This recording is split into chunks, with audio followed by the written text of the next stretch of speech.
Enter the mystery of Neville Goddard's secrets, where the invisible becomes visible and imagination creates your reality. Through ancient wisdom and timeless truths, this audiobook will show you how to live from the end and bring your dreams to life through the power of conscious creation. Neville Goddard's Secrets. Introduction. Within the silent depths of your being lies a force more powerful than the stars, a sacred fire that shapes all you call reality. This power is not found in the world around you, but flows from within you. It is your imagination, the divine craftsman that molds existence as a potter shapes clay. The ancients knew this truth well. Imagination is not a fleeting dream, but the hidden forge where worlds are made. When you enter that inner sanctuary and feel your desires as already fulfilled, you awaken the same force that set the cosmos into motion. Each night as you approach sleep, the veil between conscious and subconscious grows thin. In that quiet twilight, your mind becomes fertile ground for new creation. There, in the stillness between thought and dream, you may plant the seeds of transformation. It is not enough to think lightly of your wishes. You must become them, feel them, dwell in the sensation of their reality with such intensity that your soul accepts them as already done. This is the sacred art of conscious creation. To the subconscious, there is no difference between the imagined and the experienced. When you assume the state of the wish fulfilled, when you live not for, but from your desire, you command unseen forces to bring it forth. Your outer world bends to the shape of your inner assumption. And each night, as you surrender to sleep, you may carry with you visions of triumph, joy, and fulfillment, blessings not hoped for, but claimed. This is not idle philosophy. It is a living law, hidden in plain sight, passed down through whispers of mystics and sages. Let these teachings awaken the Creator within you and lead you to the life that already waits. But before we begin, please hit the like button and let me know where in the world you're watching from today. It's always fascinating seeing who's joining us from around the world. Act 1: Foundational Principles Through Varied Ancient Parables. Chapter 1: The Potter's Vision. In the ancient village of Heliopolis, where the sacred arts were passed down through generations, there lived a humble potter named Michael Rodriguez. While other artisans boasted of their skilled hands, Michael worked in contemplative silence, his workshop filled with vessels that seemed to radiate an otherworldly perfection. One sweltering afternoon, a wandering sage paused at Michael's door, drawn by the unusual beauty of his creations. The old man watched as Michael sat before his wheel, eyes closed in meditation, before touching the clay. "You shape with your mind before your hands," the sage observed. Michael nodded, opening his eyes. "Years ago, I struggled until exhaustion, forcing the clay to obey. Then one night, I dreamed of a perfect vessel. The next morning, my hands moved, as if guided by the vision itself. Since then, I have learned to see each piece completed in my mind before touching the clay." The sage smiled. "You have discovered what the ancient ones knew, that all matter responds not to physical force, but to the images held in consciousness. Your clay is but a mirror of your mind's eye." Michael demonstrated, closing his eyes before a formless lump of clay. "In my vision, I see a vessel with spiral patterns that flow like water, frozen in time. When his hands touched the wheel, the clay seemed to move of its own accord, rising and flowing into exactly the form he had imagined. Notice, the sage instructed, how the physical follows the mental without resistance. This is the law of all creation. The world you experience is shaped not by external forces, but by the visions you hold within on. You who seek to master the art of creation, understand this truth. Your consciousness is the potter's wheel upon which reality takes shape. Every circumstance, every experience, every manifestation begins as an image in your mind before appearing in your world. Practice this ancient art as Michael did. Sit in silence before any task or desire. Close your eyes and see with perfect clarity what you wish to create. Feel its completion as if already accomplished. Hold this vision until it feels more real than your physical surroundings. Only then open your eyes and let your actions flow from this internal blueprint. Like the master potter, you will discover that the universe itself is but clay in the hands of your imagination. For what you can conceive with unwavering clarity, you can achieve with unconquerable certainty. And so Michael Rodriguez continued his work, his humble workshop becoming a sacred temple where consciousness shaped reality through the ancient art of divine imagination. Chapter 2, The Merchant's Golden Rule. Along the bustling silk routes of ancient Persia, where caravans wove between minarets and desert winds carried tales of distant lands, there lived a merchant named Jessica Martinez. While other traders relied on charts and ledgers, Jessica possessed an unusual method that brought her consistent fortune. Each evening before sleep, she would sit cross-legged in her tent, surrounded by samples of fine silk and exotic spices. But rather than counting inventory, she would close her eyes and paint vivid pictures in her mind, scenes of successful trades yet to come. "I see myself exchanging these Damascus silks for twice their weight in Indian saffron," she would whisper into the candlelight. The buyers approach with eager eyes, gold coins clinking in their purses. Other merchants laughed at her practices until they noticed an uncanny pattern. The very scenes Jessica imagined during her evening rituals would unfold with mysterious precision in the marketplace days later. A wise desert mystic who observed this phenomenon finally approached her. "You have stumbled upon the merchant's golden rule," he said, "though not the one taught in common markets. The true exchange is not between goods and gold, but between imagination and reality."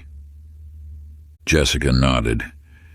"I've noticed that the clearer my mental picture of a successful trade, the more certainly it manifests. It's as if the universe itself becomes my trading partner, arranging circumstances to match my vision." "Indeed," the mystic replied. "The ancient ones knew that all transactions first occur in consciousness before appearing in the physical world. Your evening practice of imagining successful exchanges is actually the first half of every trade you make. You who seek to manifest abundance understand this truth. The marketplace of reality responds not to clever bargaining, but to the unwavering images you hold in mind. Every successful exchange is completed in consciousness before a single coin changes hands. Practice this sacred commerce as Jessica did. Before any endeavor, sit in quietude and see your desired outcome with perfect clarity. Feel the satisfaction of completion. Taste the sweetness of success. Hear the sounds of celebration.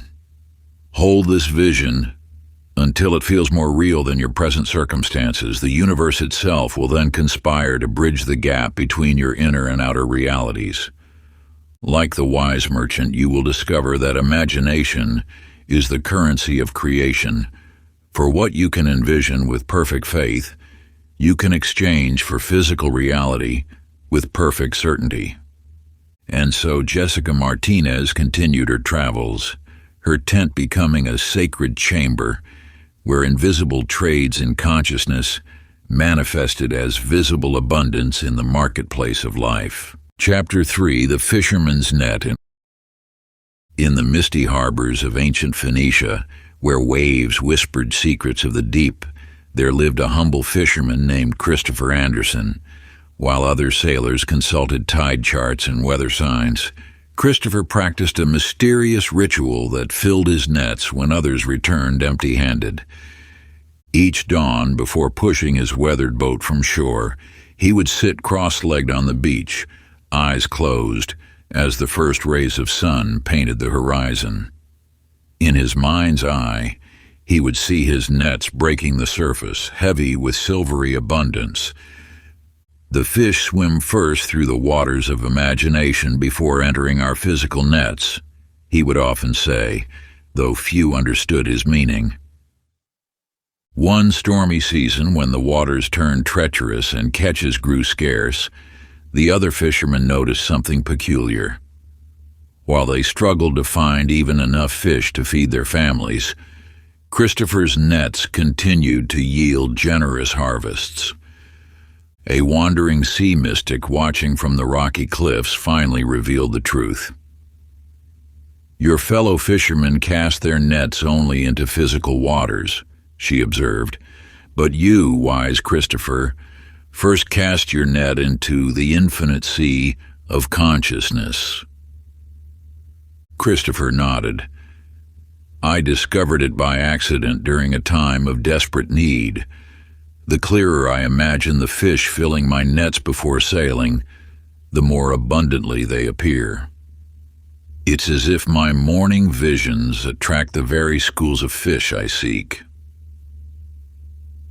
"You have discovered what the ancient mariners knew," the mystic replied.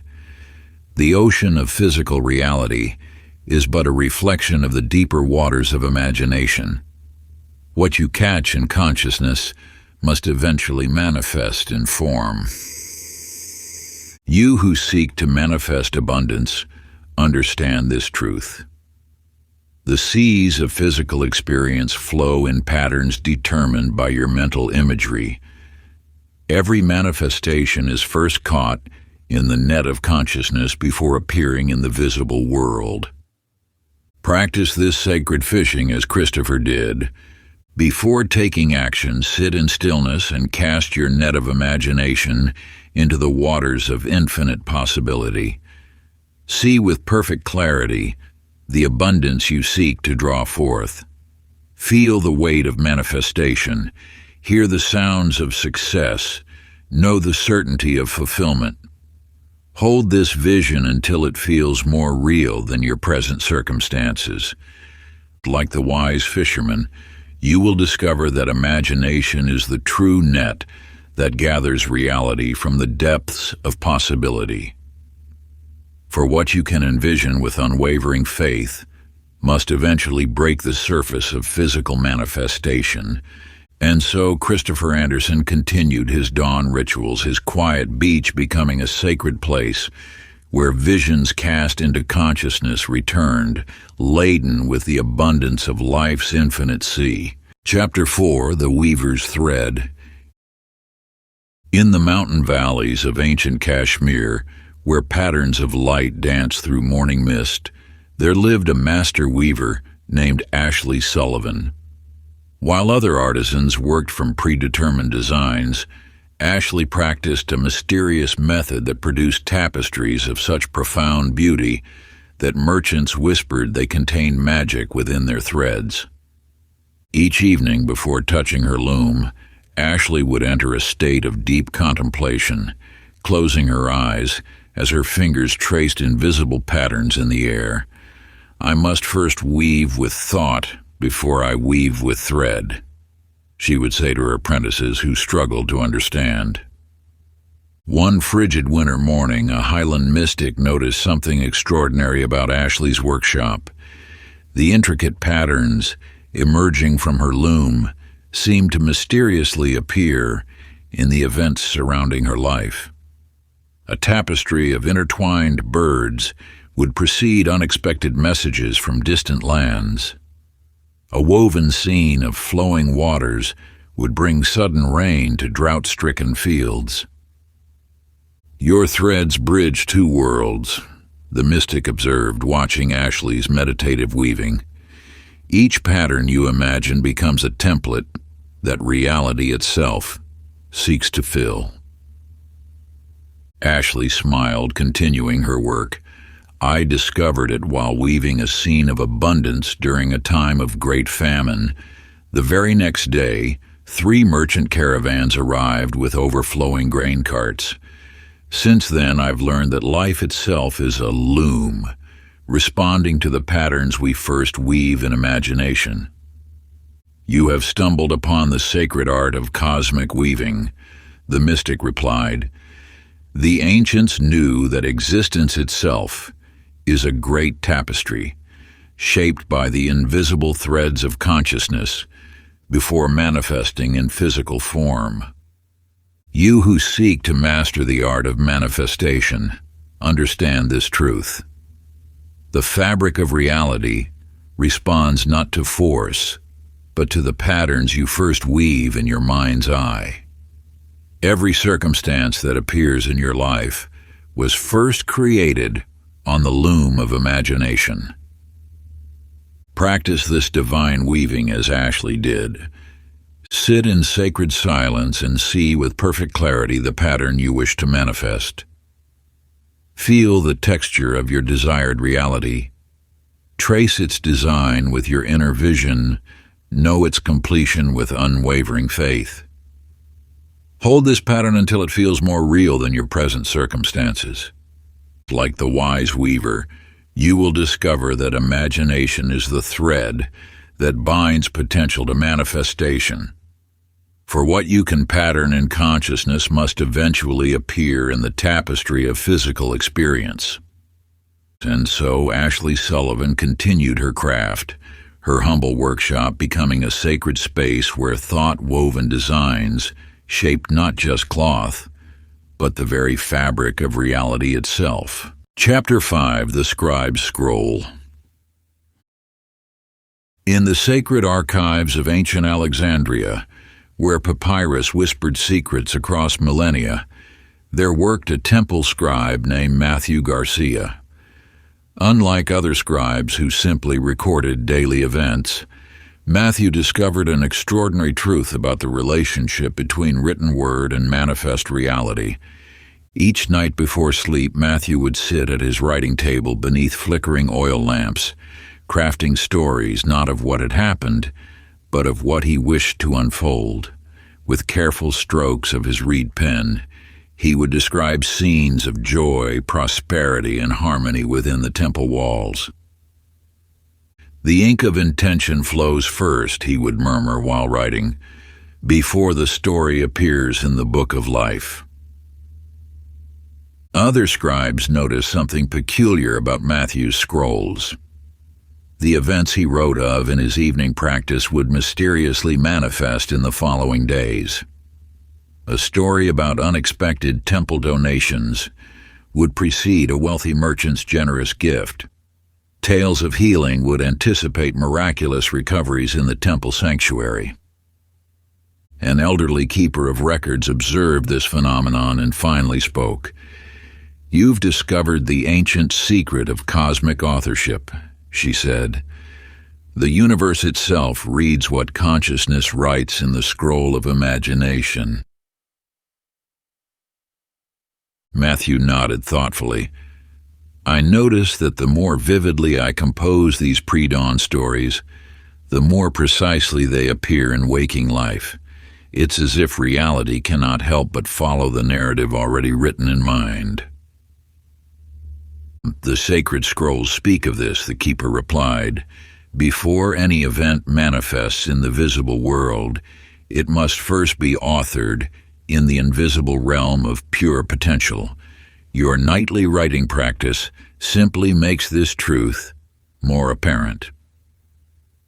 You who seek to shape the story of your life, understand this wisdom. Reality follows the scripts you write in consciousness.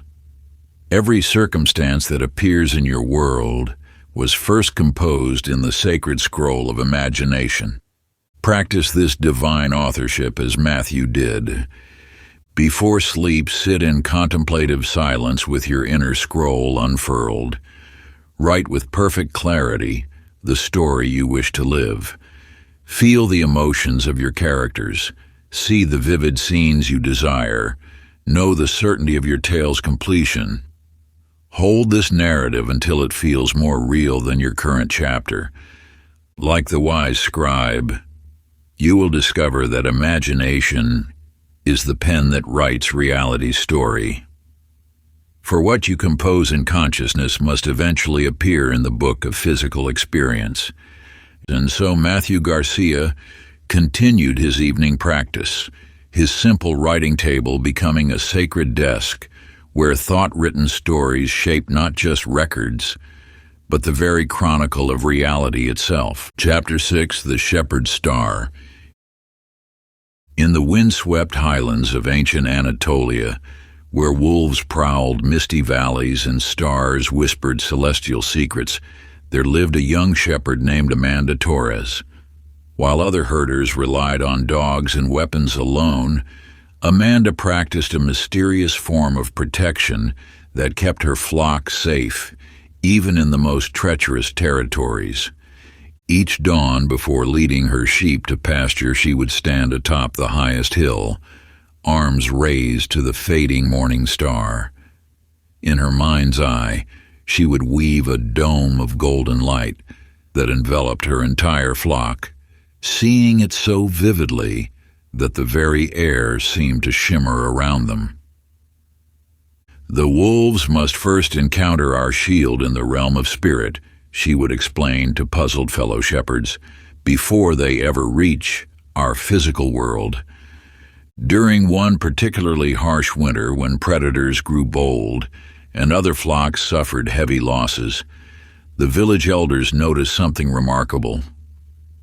While other shepherds found only blood-stained snow and scattered wool, Amanda's sheep remained untouched, as if protected by an invisible boundary. A wandering mountain sage, observing from distant crags, finally revealed the truth.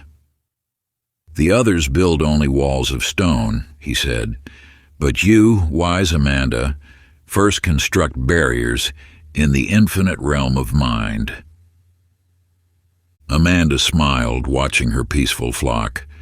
"I learned it during a desperate night when wolves surrounded us. In my terror, I imagined the brightest, strongest shield of light I could envision. The wolves suddenly stopped, confused, then turned away. Since then, I've understood that true protection must first be crafted in imagination." "You've discovered what ancient guardians knew." The sage nodded. "The shield of physical reality is merely a shadow of the protective dome first raised in consciousness. You who seek to create safety and protection, understand this truth. The barriers of physical experience are shaped by the boundaries you first establish in mind. Every shield manifests first in imagination before appearing in visible form. Practice this sacred protection as Amanda did. Before facing any challenge, stand in quiet power and build your shield of light within consciousness. See with perfect clarity the protective energy surrounding all you wish to guard. Feel its impenetrable strength. Know its absolute effectiveness. Trust its divine power. Hold this vision until it feels more real than any threat. Like the wise shepherd, you will discover that imagination is the true shield that guards against all harm. For what you can envision with unwavering faith must manifest in the realm of physical protection. And so Amanda Torres continued her dawn rituals, her hilltop becoming a sacred space where thought-woven shields created impenetrable protection in life's challenging valleys. Chapter 7: The Baker's Bread.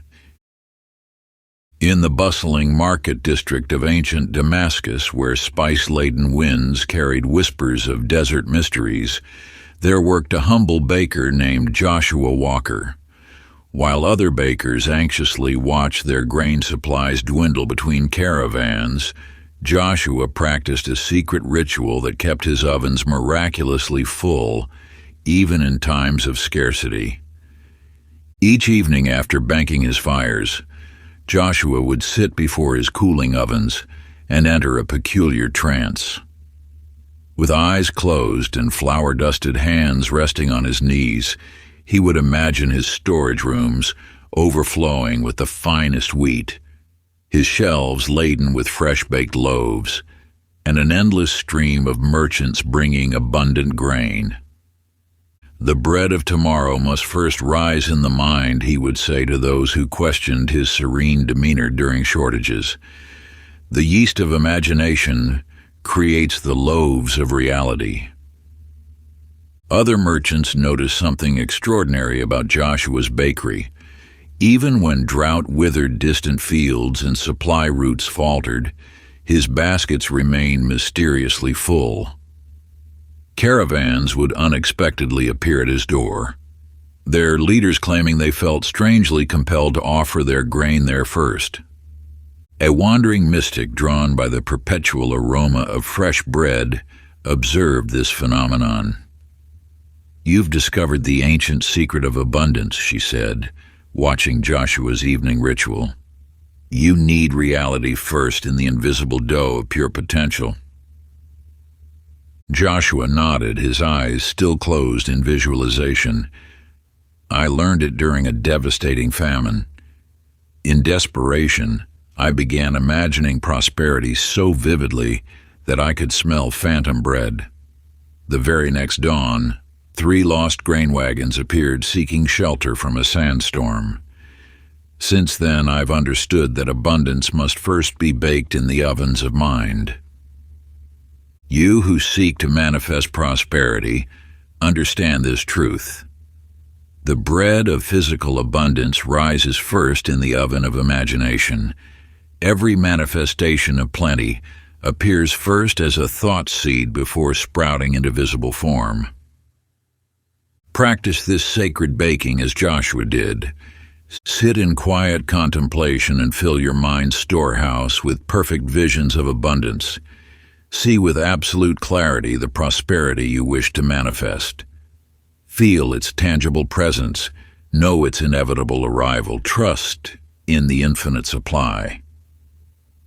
Hold this vision until it feels more real than any current lack.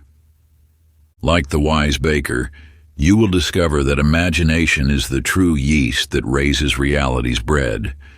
For what you can envision with perfect faith must eventually manifest in the physical world. And so Joshua Walker continued his evening practice, his simple bakery becoming a sacred space where thought-risen loaves shaped not just daily bread, but the very substance of abundance itself. Chapter 8: The Musician's Song. In the lamplit halls of ancient Byzantium, where marble columns echoed with ethereal melodies, there lived a wandering musician named Stephanie Phillips.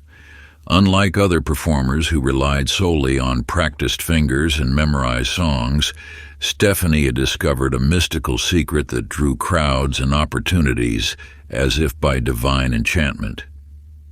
Before each journey to a new city, she would sit alone in the pre-dawn darkness with her silent lyre. There, she would close her eyes and imagine in perfect detail the performance she wished to create, not just the music, but the faces of enraptured listeners, the coins clinking in her bowl, the invitations to play in noble houses. The strings of possibility must first be plucked in the concert hall of mind, she would whisper while visualizing. The audience of reality follows the melody of imagination. Other musicians noticed something remarkable about Stephanie's performances. She would arrive unknown in a city, yet somehow the exact people who could further her art would invariably be present. Wealthy patrons would appear as if guided by an invisible hand, and opportunities would unfold like verses in a perfectly composed song. A temple priestess, moved by one such performance, later revealed the truth. "You're conducting more than music," she said. "You're orchestrating reality itself through the harmony of your inner vision." Stephanie nodded, running her fingers along her lyre's strings. "I discovered it during a time when no one would listen to my music.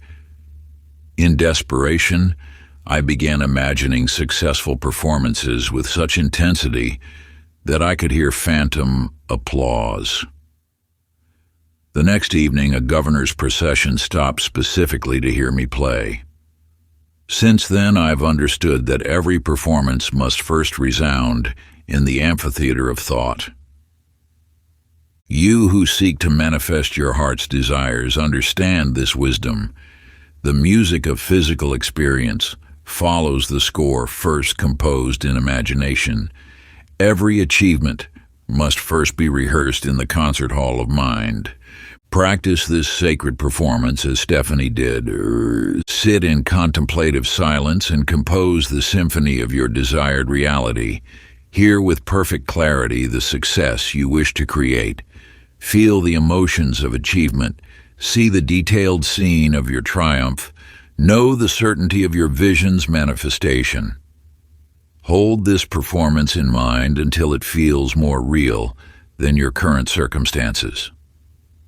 Like the wise musician, you will discover that imagination is the true instrument that plays reality's song. For what you can envision with perfect harmony must eventually manifest in the physical world. And so Stephanie Phillips continued her dawn rituals, her quiet corner becoming a sacred stage where thought-woven melodies shaped not just music, but the very composition of destiny itself. Chapter 9, The Gardener's Seed. In the hanging gardens of ancient Persepolis, where flowering vines whispered secrets of creation to those who knew how to listen, there worked a temple gardener named Daniel Lewis. While other gardeners focused solely on soil and water, Daniel had discovered that seeds responded to something far more subtle: the images planted alongside them in the fertile soil of consciousness. Each evening before moonrise, Daniel would walk the terraced gardens with a leather pouch of seeds pressed against his heart. Instead of immediately planting them, he would first sit in lotus position, holding each seed in his palm while projecting vivid mental images of its fully realized potential. Towering trees, abundant fruits, healing herbs of unprecedented potency. "The seed's physical shell is but a mirror," he would say to puzzled apprentices, "reflecting what we first plant in the soil of imagination." Other gardeners began noticing strange phenomena in Daniel's section of the gardens. Plants grew in perfect symmetry, bloomed out of season, and possessed healing properties far beyond their natural qualities. Even in drought, his plants thrived as if nourished by an invisible source. A wandering magi, drawn by tales of these botanical marvels, observed Daniel's evening ritual. "You've rediscovered the original language of creation," he said, watching Daniel commune with his seeds. "The ancients knew that consciousness is the first fertile soil." Daniel smiled, cradling a lotus seed in his meditation. "I learned it after losing an entire harvest to blight. In desperation, I began holding the remaining seeds while imagining them growing into plants of extraordinary vitality." When planted, those few seeds produced the most remarkable garden anyone had seen. Since then, I've understood that every plant must first grow in the garden of mind. You who seek to nurture new realities into being understand this truth. The harvest of physical experience grows first from seeds planted in imagination. Every manifestation must first be germinated in the soil of consciousness. Practice this sacred gardening as Daniel did. Hold your desires like precious seeds in the palm of your awareness. See with perfect clarity their full flowering into reality. Feel the vitality of their growth. Know the certainty of their manifestation. Trust in the divine soil of consciousness. Nurture these thought seeds until they feel more real than current circumstances. Like the wise gardener, you will discover that imagination is the true soil that grows reality's garden. For what you can envision with perfect faith must eventually break through into physical form. And so Daniel Lewis continued his evening rituals, his terrace becoming a sacred space where thought seeds bloomed not just into plants, but into the very essence of creation itself. Chapter 10, The Stonecutter's Foundation. In the quarries of ancient Thebes, where limestone cliffs held whispers of Pharaoh's dreams, there worked a master stonecutter named Sarah Bennett. While other artisans relied on measuring tools and marked guidelines, Sarah had discovered that perfect foundations emerged not from physical instruments, but from the architect's eye within. Each dawn, before touching chisel to stone, Sarah would sit in stillness before the massive blocks, her calloused hands resting quietly in her lap. With eyes half closed, she would build entire temples in her mind, seeing every angle, every joint, every foundation stone fitted with impossible precision. The temple must rise in thought before stone, she would tell her apprentices, who marveled at how her cuts always revealed the perfect shape within. The chisel only follows what the inner eye has already built.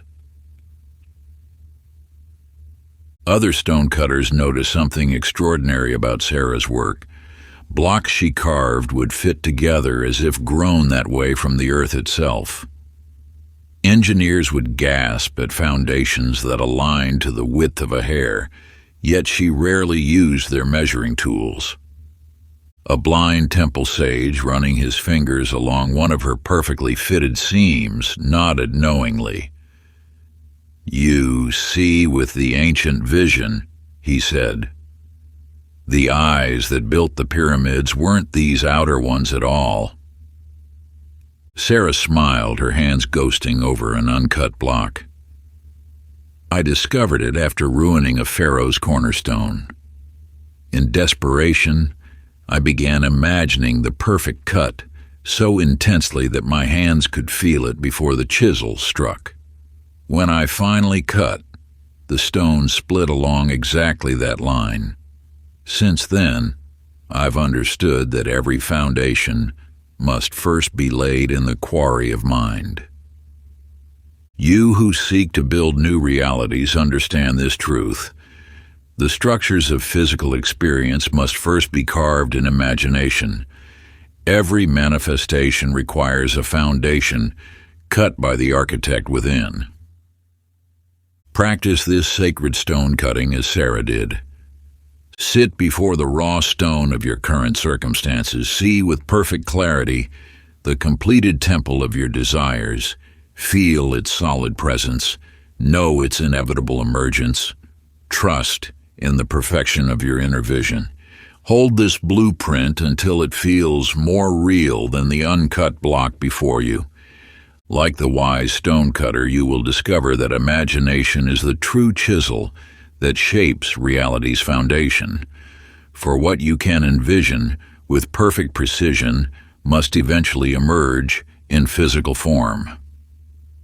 And And so Sarah Bennett continued her dawn meditations, her quarry becoming a sacred space where thought-carved stones shape not just temples, but the very foundations of creation itself. Act 2. Intermediate Teachings Through Different Ancient Stories. Chapter 11. The Mapmakers Territory. In the candlelit halls of ancient Alexandria's great library, where scrolls held the secrets of distant lands, there worked a remarkable cartographer named Nicole Campbell. Unlike other mapmakers who drew only what traders described, Nicole had discovered that the territories she imagined while crafting her maps had an uncanny way of being discovered by travelers. Each night at the third watch, when only sacred cats prowled the library corridors, she would unroll blank parchment and enter a state of divine contemplation. There, with eyes closed and charcoal untouched, she would journey through unexplored realms within her mind, seeing hidden oases, mountain passes, and flourishing valleys with crystal clarity. "The map in mind draws itself in the world," she would whisper, while holding these visions. "What the inner eye surveys, the outer world reveals." Other cartographers began noticing something extraordinary about Nicole's maps. Merchants would return from distant journeys describing landscapes exactly as she had drawn them, even in regions no explorer had previously documented. Hidden harbors and secret valleys appeared precisely where her charcoal had marked them months before. A mysterious traveler, comparing her map to his actual journey, nodded with understanding. "You're not recording territories," he said. "You're creating them through the ancient art of mental surveying." Nicole smiled, her fingers tracing an unmapped coastline. "I discovered it after drawing an imagined safe passage through a notorious desert. Weeks later, a caravan reported finding that exact route, complete with the wells and landmarks I'd envisioned. Since then, I've understood that every discovery must first be charted in the atlas of imagination. You who seek to navigate to new realities, understand this wisdom. The territories of physical experience must first be mapped in consciousness. Every manifestation requires a chart drawn by the inner explorer. Practice this sacred cartography as Nicole did. Unroll the parchment of your awareness and survey the landscape of your desired reality. Map every detail with perfect clarity, the landmarks of your success, the rivers of abundance, the mountains of achievement. Draw these mental territories until they feel more real than your current location. Like the wise mapmaker, you will discover that imagination is the true compass that charts reality's new frontiers.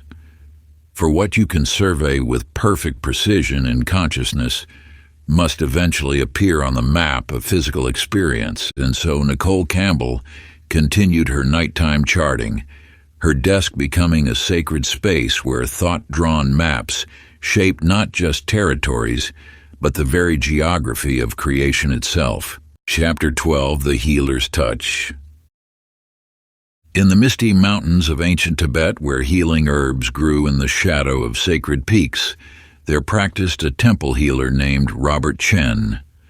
While other healers focused on herbs and acupuncture needles alone, Robert had discovered that true healing began not with the hands but in the subtle realms of visualization. Each morning before treating his first patient, Robert would sit in meditation beneath a gnarled cypress tree, surrounded by jars of carefully prepared medicines. But before administering any remedy, he would first hold his hands over a bowl of pure spring water, projecting vivid images of perfect health and vitality into its crystalline surface. "The body follows the path that mind illuminates," he would tell skeptical students who questioned this practice. "We must first see health before hands can guide it into being." Other healers began noticing remarkable recoveries among Robert's patients. Conditions deemed incurable would mysteriously improve, wounds would heal with supernatural speed, and chronic ailments would vanish as if by divine intervention. A wandering sage observing Robert's morning ritual nodded with recognition. "You've remembered the first medicine," he said. "The ancients knew that every cure begins in the healer's imagination." Robert smiled, his hands hovering over the energized water. "I discovered it after failing to heal a dying child, using traditional methods alone. In desperation, I began visualizing her restored to perfect health with such intensity that I could feel the vitality flowing through my hands. Within days, she made a miraculous recovery. Since then, I've understood that every healing must first manifest in the pharmacy of mind. You who seek to restore wholeness to any situation, understand this truth. The medicine of physical transformation must first be distilled in imagination. Every manifestation requires healing energy channeled through focused visualization. Practice this sacred healing as Robert did. Hold your intended outcome in the chalice of consciousness. See with perfect clarity the complete restoration of health and harmony. Feel the vital force of transformation. Know its inevitable expression. Trust in the divine physician within. Maintain this healing vision until it feels more real than current conditions. Like the wise healer, you will discover that imagination is the true medicine that restores reality's perfect state.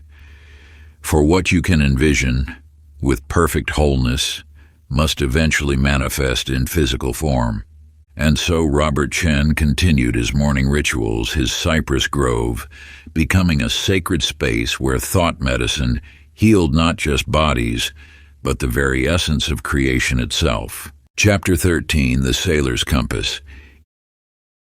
In the storm-tossed harbors of ancient Phoenicia, where traders braved treacherous waters between distant shores, there sailed a remarkable navigator named Elizabeth Murphy. While other sailors relied solely on stars and charts, Elizabeth had discovered that safe passage depended more on the weather she held in her mind than the winds that filled her sails. Each evening before sleep, while her ship rocked gently at anchor, Elizabeth would retreat to her small cabin and unfold her charts beneath a swaying oil lamp. But instead of plotting conventional routes, she would close her eyes and navigate the entire journey in her imagination, seeing calm seas and favorable winds with unwavering clarity. "The waters respond to the ocean in our thoughts," she would tell doubtful crew members when storm clouds threatened. "Every wave bows to the weather we hold within." Other captains began noticing something extraordinary about Elizabeth's voyages. Her ships would somehow find peaceful passages through notorious tempests, discover unknown currents that carried them swiftly to port, and emerge unscathed from waters that claimed less fortunate vessels. A blind harbor master, feeling the unusual calm that always surrounded her ship, nodded knowingly. "You've mastered the first compass," he said, "the one that points not north, but to the weather we imagine." Elizabeth smiled, her weathered hands tracing invisible currents above her charts. "I discovered it after nearly losing everything in a devastating storm. In desperation, I began imagining gentle seas with such intensity that I could feel the waters smoothing beneath our keel. Within hours, the tempest calmed along exactly that path. Since then, I've understood that every journey must first be navigated in the waters of mind. You who seek to chart new courses in life, understand this wisdom. The currents of physical experience must first flow in imagination. Every manifestation requires navigation through the seas of consciousness. Practice this sacred sailing as Elizabeth did. Unfold the charts of your awareness and navigate your intended journey. See with perfect clarity the favorable conditions that carry you to your destination. Feel the gentle winds of progress. Know the inevitable arrival. Trust in the inner compass that guides you. Hold this course until it feels more real than present circumstances. Like the wise navigator, you will discover that imagination is the true compass that steers reality's waters. For what you can sail with perfect confidence in consciousness must eventually manifest on life's vast ocean. And so Elizabeth Murphy continued her evening voyages, her cabin becoming a sacred space where thought-charted courses shaped not just journeys, but the very currents of creation itself. Chapter 14, The Blacksmith's Forge. In the shadow of ancient Antioch's copper-rich mountains, where the ring of hammer on anvil echoed through torch-lit workshops, there worked a remarkable blacksmith named Brian Torres. While other craftsmen relied on physical strength alone, Brian had discovered that the metal responded more to the tools he shaped in his mind than to the force of his hammer. Each dawn, before lighting his forge, he would sit in the pre-morning stillness, holding rough iron in his calloused hands. There, with eyes closed and hammer still, he would craft each piece perfectly in his imagination, seeing every curve, every edge, every detail with unwavering clarity. Metal has memory, he would tell apprentices who rushed to strike hot iron. It remembers the shape we give it first in thought. Other smiths began noticing something extraordinary about Brian's creations. His plowshares would slice through earth as if enchanted. His sword blades would hold impossible edges, and his tools would work with supernatural effectiveness. Even the simplest nails he forged seemed to bind wood with unusual strength. A wandering metalworker examining one of Brian's perfectly balanced axes nodded with understanding. "You're not shaping metal," he said. "You're awakening forms that already exist in the dream of iron." Brian smiled, his hands hovering over a glowing bloom of steel. "I discovered it after failing to craft a ceremonial blade for the temple. In frustration, I spent an entire night imagining the perfect sword with such intensity that my hands tingled. The next day, my hammer seemed to move on its own, revealing exactly what I'd envisioned. Since then, I've understood that every creation must first be forged in the foundry of mind. You who seek to shape new realities understand this wisdom. The forms of physical manifestation must first be tempered in imagination. Every creation requires mental smithing before hammer meets steel. Practice this sacred metallurgy as Brian did. Hold your intended creation in the forge of consciousness. See with perfect clarity every detail of its final form. Feel its weight, know its purpose, trust in the divine artificer within. Maintain this vision until it feels more real than raw material. Like the wise blacksmith, you will discover that imagination is the true hammer that shapes reality's metal, for what you can forge with perfect precision in consciousness must eventually manifest in physical form. And so Brian Torres continued his dawn meditations, his workshop becoming a sacred space where thought-shaped metal transformed not just iron, but the very substance of creation itself. Chapter 15, The Teacher's Student. In the serene bamboo groves of ancient Chang'an, where wisdom whispered through leaves like morning mist, there taught a remarkable instructor named Heather Rodriguez.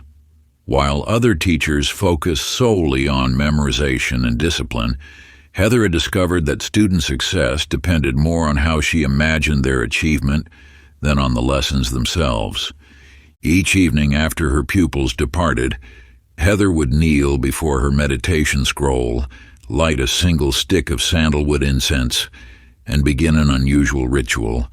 Instead of planning the next day's lectures, she would close her eyes and envision each student mastering their studies with perfect clarity, seeing their moments of breakthrough, their eyes lighting with understanding, their graceful execution of complex concepts. "The student becomes what the teacher first sees," she would say to puzzled colleagues who questioned her methods. "We must plant the seed of success in our own minds before it can flower in theirs." Other instructors began noticing extraordinary transformations among Heather's pupils. Students deemed too slow suddenly grasped advanced teachings. The unmotivated found hidden wells of discipline, and even the most challenging cases would somehow blossom under her guidance. The traveling sage, observing her evening practice, smiled knowingly. "You've discovered the secret scroll," he said, "the one written not with ink, but with the brush of expectation." Heather nodded, her hands tracing invisible characters in the air. "I found it after failing to reach a particularly struggling student. In desperation, I spent an entire night imagining his success with such intensity that I could feel his future achievements as if they were already real. Within weeks, he transformed exactly as I had envisioned. Since then, I've understood that every learning must first be mastered in the classroom of imagination. You who seek to nurture growth in any realm understand this truth. The harvest of physical achievement must first be planted in the soil of visualization. Every manifestation requires careful tending in the garden of mind. Practice this sacred teaching as Heather did. Hold your intended outcome in the temple of consciousness. See with perfect clarity the full flowering of potential. Feel the joy of achievement. Know its inevitable unfolding. Trust in the divine teacher within. Maintain this vision until it feels more real than present circumstances. Like the wise instructor, you will discover that imagination is the true teacher that guides reality's students. For what you can envision with perfect faith must eventually manifest in physical form.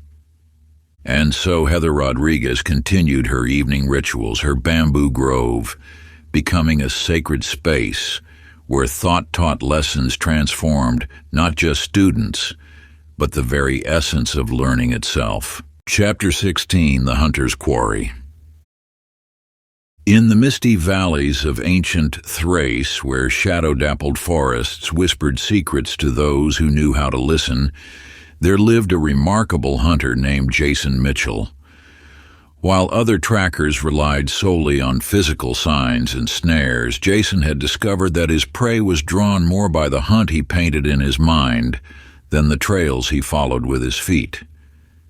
Each dawn, before taking up his bow, Jason would sit beneath an ancient oak, close his eyes, and perform what villagers called his spirit hunt. There, in perfect stillness, he would envision his quarry with such vivid detail that he could almost feel their presence and seeing their movements, knowing their habits, understanding their very nature.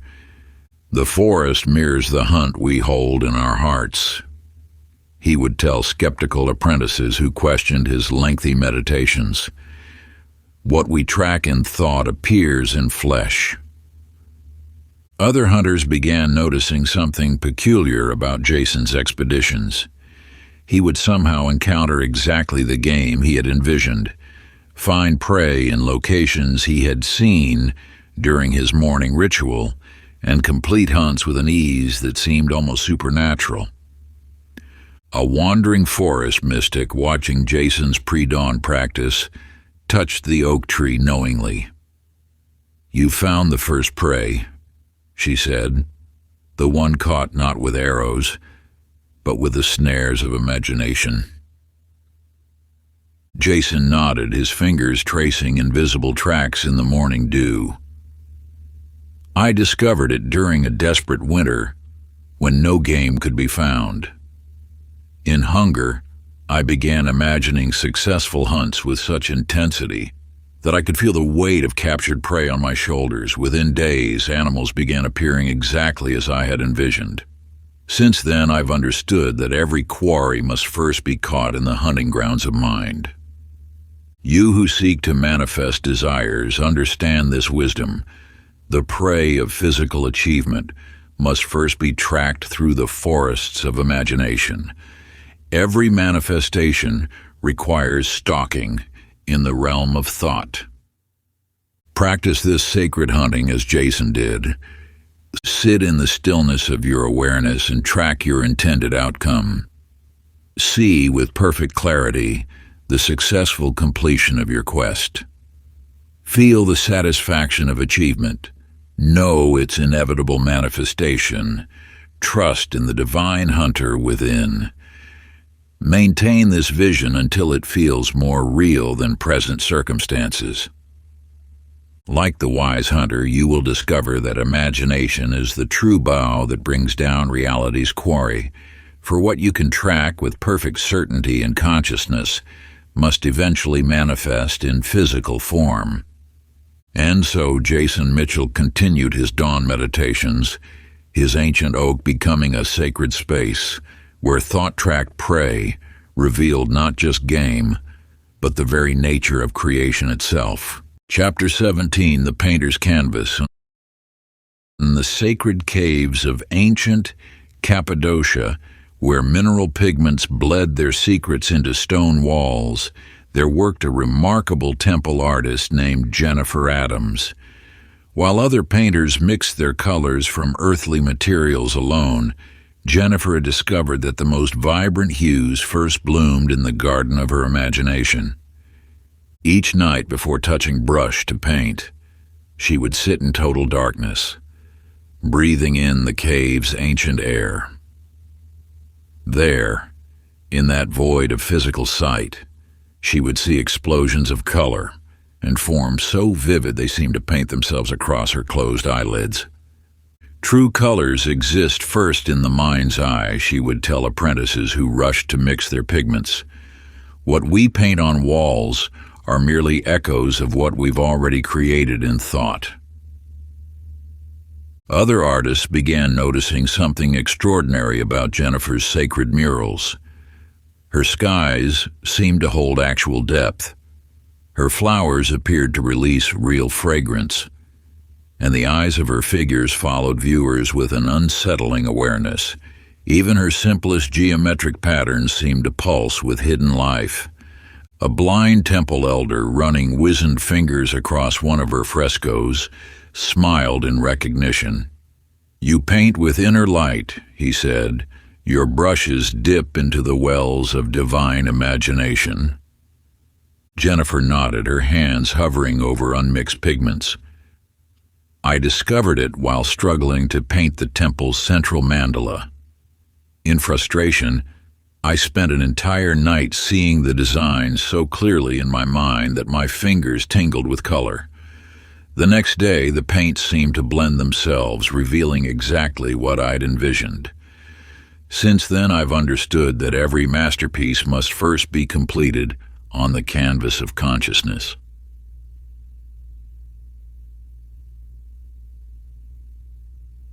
You who seek to create new realities understand this wisdom. The pigments of manifestation must first be mixed in imagination. Every creation requires mental painting before brush meets wall. Practice this sacred artistry as Jennifer did. Sit in darkness and paint your intended creation across the canvas of mind. See with perfect clarity every shade and stroke of its final form. Feel its texture, know its meaning, trust in the divine artist within. Maintain this vision until it feels more real than blank space. Like the wise painter, you will discover that imagination is the true brush that colors reality's surface. For what you can paint with perfect clarity and consciousness must eventually manifest in physical form. And so Jennifer Adams continued her nightly vigils, her cave becoming a sacred studio where thought-painted visions transformed not just walls, but the very palette of creation itself. Chapter 18, The Architect's Blueprint. In the sun-baked hills of ancient Petra, where rose-colored cliffs held secrets of sacred geometry, there worked a master builder named Timothy Sullivan. While other architects carved their plans into clay tablets, Timothy had discovered that the most perfect structures were first built in the invisible realm of pure thought. Each midnight, when the stars wheeled overhead like divine compasses, he would climb to his meditation platform atop the highest cliff. There, surrounded by nothing but wind and starlight, Timothy would close his eyes and begin to build. The true foundation stones are laid in silence, he would tell skeptical apprentices who questioned these midnight vigils. What we later carve in stone must first be constructed in the chambers of imagination. In his mind's eye, Timothy would walk through completed buildings with astonishing detail, feeling the coolness of shadowed corridors, hearing footsteps echo off perfectly curved walls, sensing the precise balance of weight and space. He could inhabit these thought structures so completely that when he finally opened his eyes, the physical world seemed like the dream. Other builders began noticing something remarkable about Timothy's creations. His arches seemed to defy gravity, his domes captured light in impossible ways, and his spiral staircases felt like ascending through music, made solid. Even the simplest storage rooms he designed held an inexplicable sense of harmony and purpose. A wandering mathematician studying one of his completed temples nodded in understanding.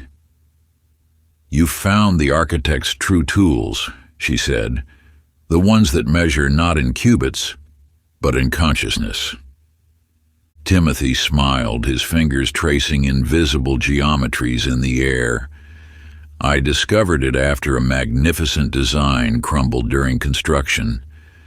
That night, in despair, I rebuilt it in my mind with such precision that I could feel every stone finding its perfect place. When we began again, the physical structure assembled itself as if guided by an unseen hand. Since then, I've understood that every building must first rise in the quarries of imagination. You who seek to construct new realities understand this wisdom. The materials of manifestation must first be shaped in mind. Every creation requires mental building before stone touches stone.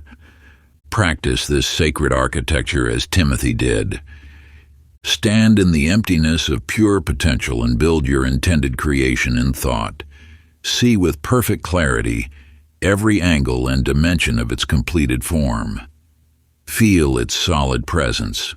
Know its inevitable manifestation. Trust in the divine architect within. Maintain this vision until it feels more real than empty space. Like the wise builder, you will discover that imagination is the true chisel that shapes reality's form. For what you can construct with perfect certainty in consciousness must eventually manifest in physical form. And so Timothy Sullivan continued his midnight vigils, his starlit platform becoming a sacred workspace where thought-built structures revealed not just buildings, but the very blueprints of creation itself. At Chapter 19, The Librarian's Wisdom. In the vast underground archives of ancient Memphis, where scrolls whispered their secrets in the flickering lamplight, there served a remarkable keeper of knowledge named Michelle Foster. While other librarians organized texts by common methods, Michelle had discovered that the true arrangement of wisdom followed patterns woven in thought. Each morning before opening the archive gates, she would sit among the countless scrolls and papyri, breathing in their ancient dust. In perfect stillness, she would envision seekers finding exactly the knowledge they sought, seeing their paths through the labyrinth of learning with supernatural clarity. The scrolls arrange themselves according to the needs we imagine, she would tell puzzled assistants who found texts mysteriously migrating between sections. What appears as chaos to the outer eye follows an order visible only to inner sight. Other archivists began noticing something extraordinary about Michelle's section of the library. Scholars would somehow stumble upon exactly the text they required, often in seemingly illogical locations. Ancient writings on similar themes would cluster together without being physically moved, and lost manuscripts would surface precisely when needed. A blind philosopher running his fingers across scroll titles written in different languages smiled knowingly. "You've learned to read the invisible catalog," he said. "The one written not in ink, but in the alphabet of pure intention." Michelle nodded, her hands hovering over a collection of prophecies. "I discovered it during a festival week when thousands sought wisdom simultaneously. Overwhelmed, I began intensely imagining each seeker finding their perfect text. Within days, the archives began organizing themselves, as if moved by unseen librarians. Since then, I've understood that knowledge arranges itself to match the patterns we hold in mind. You who seek to organize and manifest understand this wisdom. The arrangement of reality follows the filing system of imagination. Every manifestation requires perfect mental classification before physical order appears. Practice this sacred cataloging as Michelle did. Sit in the silence of your inner archive and envision the perfect arrangement of your desires. See with complete clarity how each element finds its ideal place. Feel the satisfaction of divine order. Know its inevitable manifestation. Trust in the cosmic librarian within. Maintain this vision until it feels more real than current disorder. Like the wise archivist, you will discover that imagination is the true system that catalogs reality's possibilities. For what you can organize with perfect certainty in consciousness must eventually manifest in physical form. And so Michelle Foster continued her morning meditations, her archive becoming a sacred space where thought-arranged wisdom revealed not just knowledge, but the very indexing of creation itself. Chapter 20, The Merchant's Caravan. In the shimmering heat of ancient desert routes, where silk roads wove invisible threads between distant kingdoms, there journeyed a remarkable caravan leader named Ryan Edwards. While other merchants relied on armed guards and traditional routes, Ryan had discovered that safe passages were first blazed in the trackless realms of mind.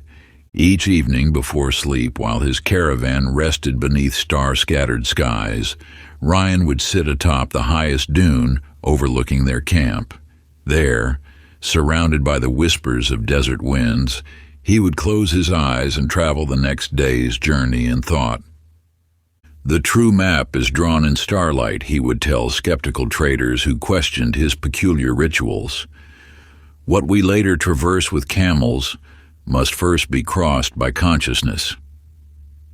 In his mind's eye, Ryan would see his caravan moving through the coming day with perfect clarity, sensing the firmness of hidden paths, knowing where sweet water lay beneath seemingly barren sands, feeling the precise moments to rest or press forward. He inhabited these thought journeys so completely that when dawn arrived, the physical travel felt like remembering rather than discovering. Other merchants began noticing something extraordinary about Ryan's caravans. His trains passed unharmed through bandit territories, found water in the deepest desert, and arrived at markets precisely when prices were highest. Even in the worst seasons, his goods traveled undamaged and his animals stayed healthy. A wandering mystic sharing Ryan's evening fire nodded in recognition. "You've learned to navigate the invisible roads," she said, "the ones that exist in the eternal, before they appear in time." Ryan smiled, his fingers tracing constellations overhead. "I discovered it after losing half my caravan to a sandstorm. That night, desperate for guidance, I traveled the entire route in my mind with such detail that I could taste the air of each hour. The next journey unfolded exactly as I'd envisioned. Since then, I've understood that every successful voyage must first be completed in imagination. You who seek to journey toward your desires understand this wisdom. The paths of manifestation must first be walked in mind. Every achievement requires mental traveling before feet touch sand. Practice this sacred wayfinding as Ryan did. Sit in the silence of possibility and travel your intended path in thought. See with perfect clarity every step and stage of your completed journey. Feel its successful conclusion. Know its inevitable unfolding. Trust in the divine navigator within. Maintain this vision until it feels more real than present circumstances. Like the wise caravan leader, you will discover that imagination is the true compass that guides reality's direction. For what you can journey with perfect certainty and consciousness must eventually manifest in physical form. And so Ryan Edwards continued his evening vigils, his dune-top perch becoming a sacred waypoint where thought-walked paths revealed not just safe passages, but the very roots of creation itself. Act 3. Advanced Concepts Through Diverse Ancient Wisdom Tales. Chapter 21. The Oracle's Vision. In the mist-shrouded peaks of ancient Delphi, where sacred vapors rose from earthen cracks to touch divine realms, there served a remarkable oracle named Amber Thompson. While other seers spoke all visions they received, Amber had discovered that true prophecy required distinguishing between mere dreams and purposeful glimpses of destiny. Each dawn, before the first pilgrims arrived seeking wisdom, she would descend into the temple's deepest chamber, where crystalline waters reflected nothing but truth. There, bathed in the blue light of underground pools, Amber would sift through the visions that danced behind her eyes. Dreams float like leaves on water, she would tell initiates who struggled to interpret their own visions. But true sight sinks like stones to touch the pool's bottom, solid and unchanging.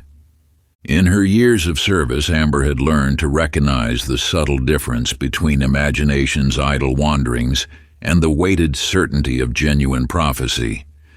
Random dreams scattered like startled birds when examined closely, while authentic visions grew only clearer under scrutiny. A blind seer visiting from distant temples traced patterns in Amber's sacred pool and smiled. "You've learned to feel the texture of truth," she said. "How some visions carry the weight of destiny, while others are light as morning mist." Amber nodded, her fingers creating ripples that caught the dim light. "I discovered it after speaking a false prophecy that led many astray. In my shame, I learned to test each vision like a merchant testing coins, by their weight, their ring, their inner light. Since then, I've understood that true sight must be earned through discernment. You who seek to see beyond the veil understand this wisdom. Not all inner visions carry equal power. The eye of prophecy must be trained to distinguish between fancy's fragments and destiny's deep current. Practice this sacred discernment as Amber did. Sit beside your inner waters and watch the images that surface. Notice which visions dissolve when questioned and which grow stronger under examination. Feel their weight. Test their substance. Trust your divine discernment. Learn to recognize the signature of truth. Like the wise oracle, you will discover that imagination trained in discrimination becomes a lens for seeing reality's deeper patterns. For what you can distinguish with perfect clarity and consciousness reveals the true shape of things to come. And so Amber Thompson continued her dawn vigils, her crystal pool becoming a sacred mirror where tested visions revealed not just probable futures, but the very nature of prophetic sight itself. Chapter 22, The Astronomer's Stars. In the silent heights of an ancient Chaldean ziggurat, where heaven's tapestry stretched endless above earthen bricks, there served a remarkable astronomer named Kevin Martinez. While other star readers tracked celestial bodies to predict mundane events, Kevin had discovered that the true power lay not in observing the stars, but in imagining their perfect alignments. Each midnight, when sacred constellations reached their apex, he would climb to his observation platform with neither chart nor instrument. There, beneath the infinite dome of night, Kevin would close his eyes and see cosmic patterns that existed beyond physical sight. "The stars we track with tools show only what is," he would tell puzzled apprentices who questioned his unconventional methods. "But the stars we align in mind reveal what shall be." Kevin had learned to hold complete star maps within his imagination, rotating them with such precision that he could divine patterns invisible to mere observation. As he practiced this inner astronomy, he noticed something extraordinary. The configurations he visualized with perfect clarity would eventually manifest in the physical sky, often months after he had first seen them in mind. A wandering Persian sage sharing Kevin's night watch nodded in understanding. "You've learned to read tomorrow's stars," she said, "the ones that exist in eternity before they shine in time."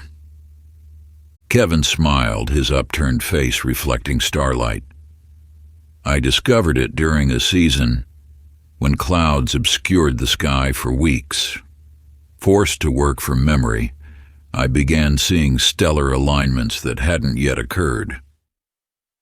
When the clouds finally parted, the heavens had shifted to match my inner vision. Since then, I've understood that cosmic patterns follow the charts we draw in consciousness. You who seek to align with higher forces understand this wisdom. The constellations of manifestation must first be arranged in mind. Every earthly pattern follows a celestial template we ourselves design. Practice this sacred stargazing as Kevin did. Sit beneath your inner sky and arrange the stars of your desires. See with perfect clarity how each element aligns with divine timing. Feel the cosmic order. Know its inevitable reflection below. Trust in the celestial architect within. Maintain this vision until it feels more real than current circumstances. Like the wise astronomer, you will discover that imagination is the true telescope that reveals reality's hidden patterns. For what you can align with perfect certainty and consciousness must eventually manifest in physical form. And so Kevin Martinez continued his midnight vigils, his ziggurat platform becoming a sacred observatory where thought-crafted constellations revealed not just future events, but the very mechanics of creation itself. Chapter 23, The Alchemist's Formula. In the shadowed depths of an ancient Persian city, where twisted alleys led to hidden laboratories of transformation, there worked a remarkable alchemist named Amy Patterson. While other practitioners focused on changing base metals through physical means, Amy had discovered that true transmutation began in the crucible of consciousness. Each twilight before kindling her Athanor's sacred flame, she would sit before her workbench strewn with curious vessels and rare ingredients. There, amid the subtle perfume of exotic resins, Amy would close her eyes and perform the great work first in the laboratory of her mind. The philosopher's stone lies not in any mortal vessel, she would tell mystified apprentices who questioned her stillness. Its power flows first through the alembic of imagination. In her countless experiments, Amy had noticed something extraordinary. When she could hold the perfect vision of a transmutation in her mind, seeing with absolute clarity the final state of any material, the physical process would unfold with uncanny precision, as if matter itself responded to the blueprint in her consciousness. A mysterious Sufi mystic watching Amy's silent preparations traced symbols in the air between them. "You've learned to distill the quintessence," he said, "the pure thought that precedes all material change." Amy nodded, her fingers hovering above her instruments. "I discovered it after a year of failed experiments. One night, exhausted and desperate, I sat imagining the perfect transmutation with such intensity that I could taste the transformed elixir on my tongue.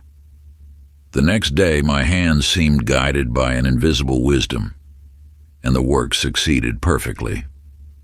Since then, I've understood that all physical change must first be achieved in mind. You who seek to transform your circumstances understand this wisdom. The alchemy of manifestation requires first distilling your desires in consciousness. Every outer change follows an inner formula. Practice this sacred science as Amy did. Sit before your inner Athanor and visualize your desired transmutation. See with perfect clarity the final state you wish to achieve. Feel its reality. Know its inevitability. Trust in the divine alchemist within. Maintain this vision until it feels more substantial than present conditions. Like the wise alchemist, you will discover that imagination is the true philosopher's stone that enables transformation. For what you can transmute with perfect certainty and consciousness must eventually manifest in physical form. And so Amy Patterson continued her twilight preparations, her humble workbench becoming a sacred altar where thought-forged formulas revealed not just material mysteries, but the very essence of transformation itself. Chapter 24, The Dancer's Rhythm. In the sacred temple courts of ancient Angkor, where stone dancers frozen in eternal poses guarded holy mysteries, there served a remarkable temple dancer named Rachel Lewis.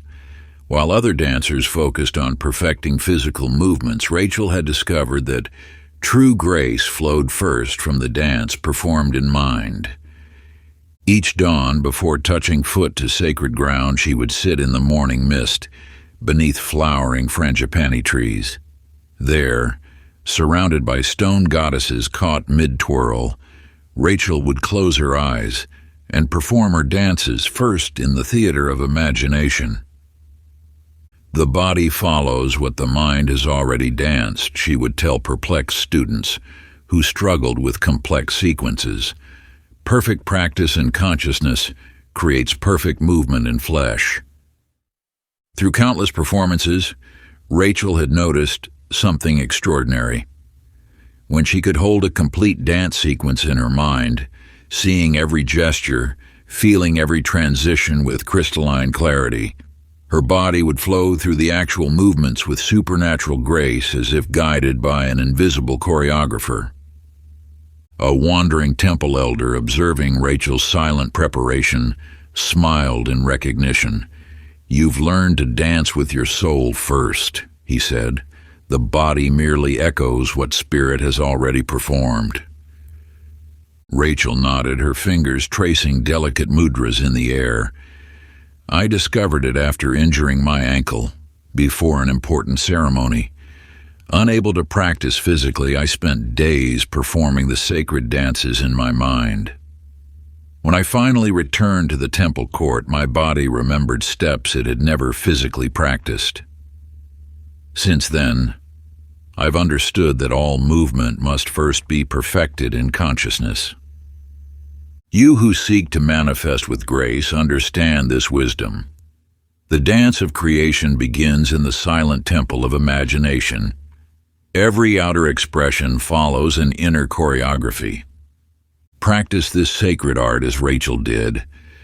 Sit in your inner temple court and visualize your desired manifestation as a sacred dance. See with perfect clarity each gesture, feel each transition, know each movement's meaning.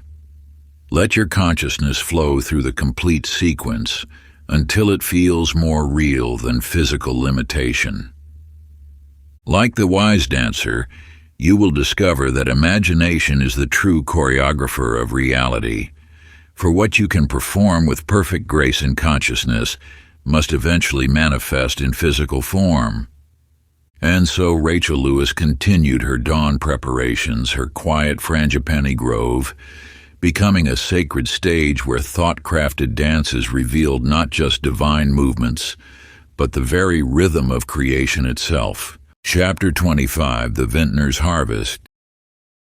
In the sun-blessed hills of ancient Provence, where gnarled vines traced sacred patterns across terraced slopes, there worked a remarkable vintner named Stephen Foster. While other winemakers focused on physical cultivation, Stephen had discovered that the finest wines began ripening first in the vineyard of imagination. Each morning before dawn, when dew still kissed the sleeping grapes, he would walk between his rows of vines without touching a single tendril. There, amid the purple-tinged mist, Stephen would close his eyes and taste the perfect vintage that existed only in his mind. The sweetest wine ferments first in consciousness, he would tell skeptical merchants who questioned his unconventional methods. The physical grape merely echoes what we've already harvested in thought. Through seasons of cultivation, Stephen had noticed something extraordinary. When he could hold the vision of perfect fruit in his mind, seeing the ideal size, color, and ripeness with absolute clarity, his vines would produce grapes that matched his mental template with uncanny precision. A mysterious Dionysian priestess sampling his latest vintage traced the rim of her clay cup thoughtfully. "You've learned to press the grapes of possibility," she said, "the ones that grow first in dreams before breaking Earth's surface." Stephen nodded, his weathered hands hovering above a cluster of young fruit. "I discovered it during a terrible drought when all seemed lost. In desperation, I spent nights imagining perfect grapes swelling with sweetness. When the harvest came, only my vines had produced fruit worth pressing. Since then, I've understood that abundance flows first from the winepress of imagination. You who seek to cultivate abundance understand this wisdom. The harvest of manifestation must first ripen in the vineyards of mind. Every physical fruit follows a template we plant in consciousness. Practice this sacred cultivation as Stephen did. Sit in your inner vineyard and visualize the perfect harvest of your desires. See with absolute clarity the ripened fruit of your intentions. Feel its sweetness. Know its abundance. Trust in the divine vintner within. Maintain this vision until it feels more real than current circumstances. Like the wise winemaker, you will discover that imagination is the true terroir that determines life's vintage. For what you can cultivate with perfect certainty and consciousness must eventually manifest in physical form. And so Stephen Foster continued his pre-dawn meditations, his ancient vineyard becoming a sacred laboratory where thought-ripened grapes revealed not just nature's mysteries, but the very essence of creation's sweetness itself. Before we get into the next chapter, you can download a free ebook version of this audiobook using the link in the pinned comment below this video. Chapter 26, The Jeweler's Gem. In the maze-like markets of ancient Damascus, where gem-cutters' alleys sparkled with the dust of 1,000 stones, there worked a remarkable jeweler named Megan Chen. While other artisans relied on measuring tools and traditional angles, Megan had discovered that perfect facets emerge first from the crystal palace of imagination. Each morning, before touching blade to stone, she would sit before her worn wooden workbench with an uncut gem cradled in her palm.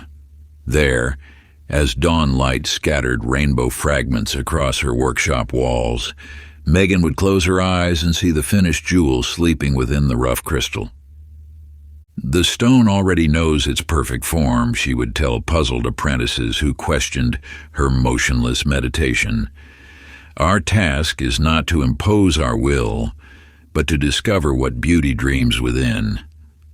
Through countless cuttings, Megan had noticed something extraordinary. When she could hold the vision of a gem's ultimate form in her mind, seeing every facet, every angle with pristine clarity, her hands seemed guided by an invisible wisdom that revealed exactly that perfection hidden in the stone. A wandering Sufi mystic watching her work one day smiled knowingly. "You've learned to cut with the eye of the heart," he said. "The physical blade merely follows where inner vision leads." Megan nodded, her fingers hovering above an unopened geode. "I discovered it after ruining a precious ruby with forced cutting. That night, I dreamt of the stone's true form and understood that every gem contains infinite possibilities. Our imagination simply chooses which perfection to reveal." You who seek to manifest beauty, understand this wisdom. The jewels of creation must first be cut in the workshop of consciousness. Every outer form follows an inner blueprint. Practice this sacred craft as Megan did. Sit in your inner treasury and visualize the perfect form of your desire. See with absolute clarity every facet of your intention. Feel its brilliance, know its value, trust in the divine jeweler within. Hold this vision until it feels more substantial than the rough stone of present circumstances. Like the wise gem cutter, you will discover that imagination is the true blade that reveals life's hidden perfection. For what you can shape with perfect certainty in consciousness must eventually manifest in physical form. And so Megan Chen continued her morning meditations, her humble workbench becoming a sacred altar where thought-cut gems revealed not just mineral mysteries, but the very essence of beauty itself. Chapter 27, The Storyteller's Tale. In the mist-shrouded hills of ancient Bhutan, where wandering bards carried tales between isolated monasteries, there lived a remarkable storyteller named Mark Walker. While other tale spinners merely recited legends passed down through generations, Mark had discovered an extraordinary secret. The stories he crafted in imagination had a mysterious way of weaving themselves into reality. Each evening, before sharing tales with eager villagers, he would sit beside his traveling fire and first tell the story to himself in perfect detail. There, as prayer flags snapped in the mountain winds, Mark would close his eyes and live complete adventures in his mind before speaking a single word. Every tale worth telling must first be lived in the heart, he would say to curious monks who noticed how his stories seemed to pulse with unusual vitality. The tongue merely speaks what the imagination has already experienced. Through countless tellings, Mark had noticed something remarkable. When he would craft a story of finding a rare flower on a treacherous cliff, within days he would encounter that very bloom on his travels. When he wove tales of generous strangers offering shelter from storms, such benefactors would appear as if summoned by his words. A mysterious hermit warming himself by Mark's fire one night nodded in understanding. "You've learned that stories are not mere entertainment," he said. "They are the templates upon which reality patterns itself." Mark stirred the coals thoughtfully. "I discovered it during a harsh winter when I was trapped in a remote valley. To keep hope alive, I told myself stories of spring's return, crafting every detail of melting snow and warming winds. Within days, an unexpected thaw opened the mountain passes. Since then, I've understood that what we imagine in detail becomes the tale we live. You who seek to manifest your desires understand this wisdom. The story of your life is first written in the scrolls of imagination. Every outer experience follows an inner narrative. Practice this sacred art as Mark did. Sit in your inner storytelling circle and craft the tale of your desired reality. See every scene, feel every moment, know every detail, as if remembering something that has already occurred. Tell yourself this story until it feels more real than your current circumstances. Like the wise storyteller, you will discover that imagination is the true author of reality. For what you can narrate with perfect clarity and consciousness must eventually manifest in physical form. And so Mark Walker continued his evening ritual, his humble campfire becoming a sacred stage where thought-crafted stories revealed not just entertainment, but the very power of consciousness to script reality itself. Chapter 28, The Perfumer's Essence. In the aromatic bazaars of ancient Damascus, where fragrant resins and precious oils whispered their secrets to discerning noses, there worked a remarkable perfumer named Kimberly Torres. While other essence crafters relied on traditional formulas, Kimberly had discovered that the most powerful fragrances were first distilled in the alembic of imagination. Each morning, before touching a single vial, she would sit among her bubbling copper stills and close her eyes. There, amid rising tendrils of frankincense smoke, Kimberly would first craft complete emotional journeys in her mind before blending a single drop. "The true essence of any perfume is the feeling it evokes," she would tell puzzled merchants, examining her unusual methods. "We must first distill the emotion before we can capture its aromatic echo." Through countless blendings, Kimberly had noticed something extraordinary. When she could hold the perfect vision of an emotional response in her mind, seeing someone experience absolute serenity or boundless joy with crystalline clarity, her hands seemed guided by invisible wisdom to create exactly the fragrance that would evoke that feeling. A wandering Sufi mystic sampling a mysterious essence she'd crafted raised his eyebrows in wonder. "You've learned to bottle consciousness itself," he said. "These are not mere perfumes, but emotions made manifest through scent." Kimberly nodded, watching oils separate in a glass vessel. "I discovered it after failing to recreate a legendary temple incense. That night in meditation, I stopped trying to copy the scent and instead focused on capturing the feeling of divine presence. When I opened my eyes, my hands knew exactly which resins to blend. You who seek to manifest desires understand this wisdom.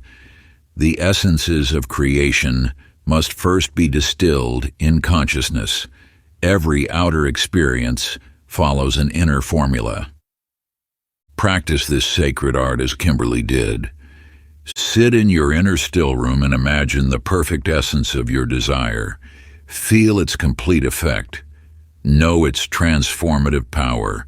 Trust in the divine perfumer within. Hold this emotional blueprint until it feels more real than your current state. Like the wise essence crafter, you will discover that imagination is the true alembic that distills life's precious moments. For what you can feel with perfect clarity and consciousness must eventually manifest in physical form. And so Kimberly Torres continued her morning meditations, her humble workshop becoming a sacred laboratory where thought-crafted essences revealed not just aromatic mysteries, but the very nature of reality's invisible architecture itself. Chapter 29, The Candlemaker's Light. In the sacred temple complex of ancient Heliopolis, where countless flames danced in shadowed corridors, there worked a remarkable candlemaker named Sean Adams. While other crafters focused solely on the quality of their wax and wicks, Sean had discovered that the true power of illumination began in the dark chambers of imagination. Before pouring a single candle, Sean would sit in complete darkness, breathing in the sweet scent of beeswax. There, as his eyes adjusted to the void, he would envision the spaces his candles would eventually illuminate, seeing with perfect clarity how their light would transform shadow into revelation. A candle carries more than flame, he would tell bewildered temple initiates. It bears the very intention of illumination itself. The physical light merely follows the path that consciousness has already brightened. Through countless pourings, Sean had noticed something extraordinary. Candles crafted while holding specific visions of their future purpose seemed to burn with unusual properties. Those imagined illuminating sacred texts would burn steadiest near Scripture. Those envisioned guiding night travelers would flare brightest at crossroads. A blind oracle running her fingers over his work one evening smiled knowingly. "You've learned to shape light itself," she said. "These are not mere candles, but crystallized intentions of illumination." Sean nodded, watching molten wax swirl in his copper pot. "I discovered it during a moonless night when our temple's eternal flame began to fade. Rather than simply craft a replacement, I first sat in darkness and imagined its light penetrating the deepest shadows of human hearts. The candle I poured that night has burned for 7 years without diminishing. You who seek to manifest radiance understand this wisdom. The light of creation must first shine in the temple of consciousness. Every outer illumination follows an inner kindling. Practice this sacred craft as Sean did. Sit in your inner darkness and envision the perfect illumination of your desire. See its transformative radiance. Know its revealing power. Trust in the divine light within. Hold this vision until it glows more brightly than your current shadows. Like the wise candlemaker, you will discover that imagination is the true flame that ignites life's illumination. For what you can light with perfect clarity and consciousness must eventually manifest in physical form.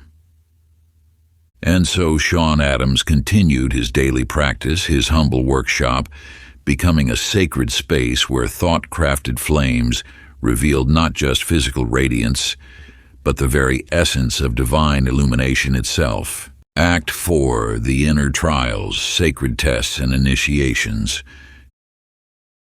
Chapter 30, the Mirror Maker's Reflection. In the shimmering deserts of ancient Yemen, where craftsmen transformed raw metal into surfaces that captured both light and truth, there worked a remarkable mirror maker named Christina Mitchell.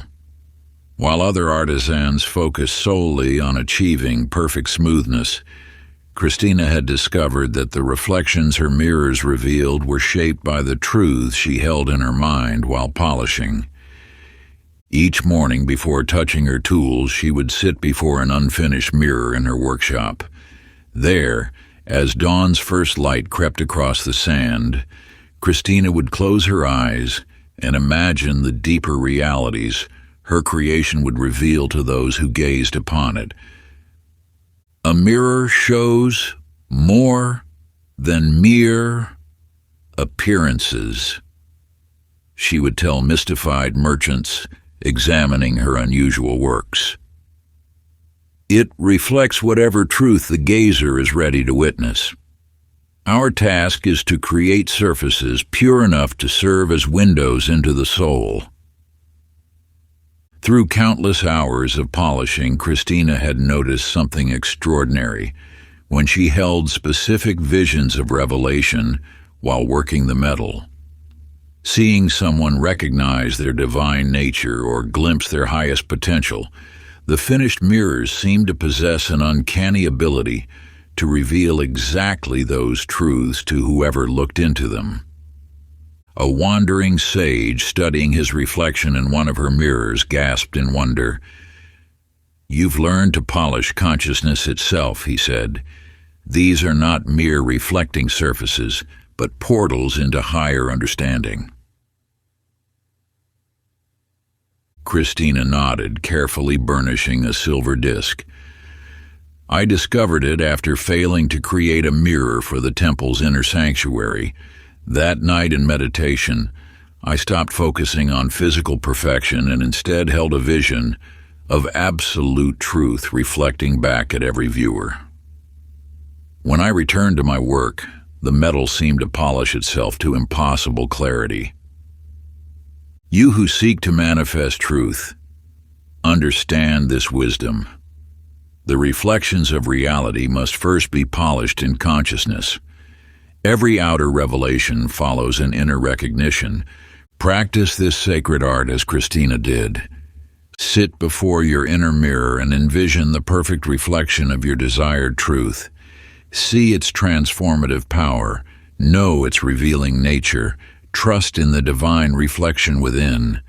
Hold this vision until it shines more clearly than your current perceptions. Like the wise mirror maker, you will discover that imagination is the true surface that reflects life's deepest truths. For what you can see with perfect clarity and consciousness must eventually manifest in physical form. And so Christina Mitchell continued her morning ritual, her humble workshop becoming a sacred space where thought-crafted mirrors revealed not just physical appearances, but the very nature of truth's reflective essence itself. In Chapter 31, the Hermit's Cave. High in the mist-shrouded peaks of ancient Tibet, where icy winds whispered eternal secrets to those who dared to listen, there dwelled a remarkable cave hermit named Jeremy Murphy.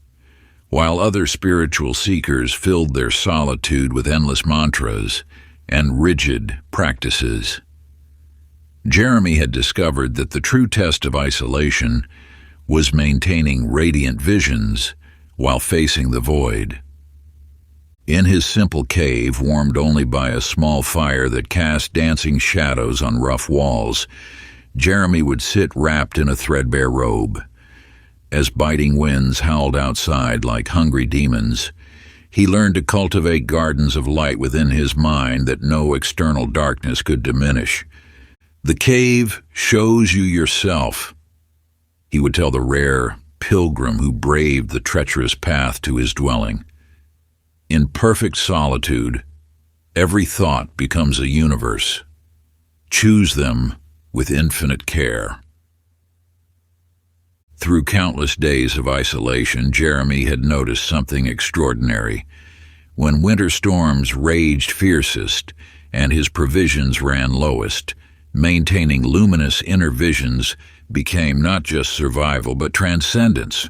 The more challenging his external circumstances, the more crucial his internal radiance became. A snow leopard seeking shelter from a blizzard once padded into his cave. Instead of fear, Jeremy felt only peaceful communion.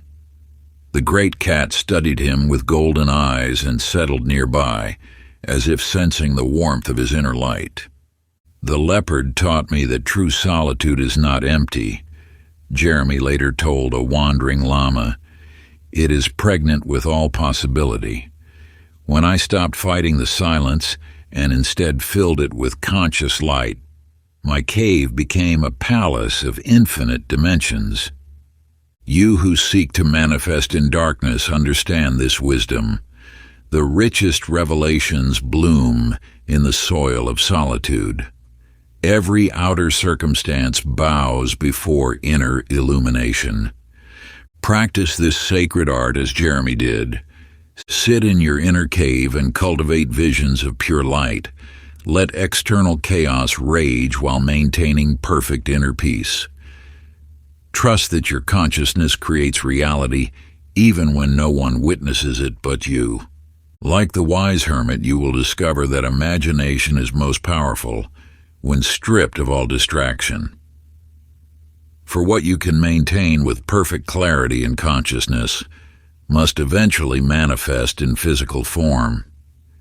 And so Jeremy Murphy continued his solitary vigil, his humble cave becoming a sacred space where thought-crafted realities revealed not just spiritual truths, but the very essence of consciousness creating itself through the power of sustained vision. Chapter 32, The Warrior's Battle.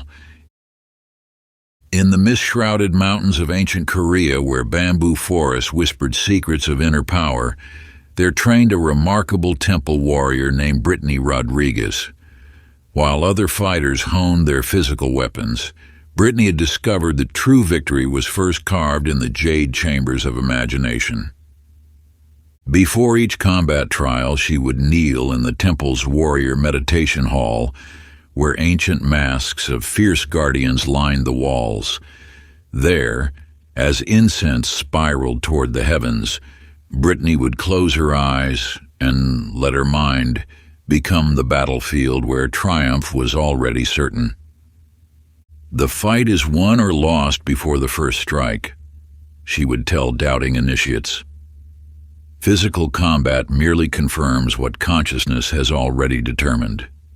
Your imagination is the blade that cuts through impossibility. Through countless trials, Brittany had noticed something extraordinary.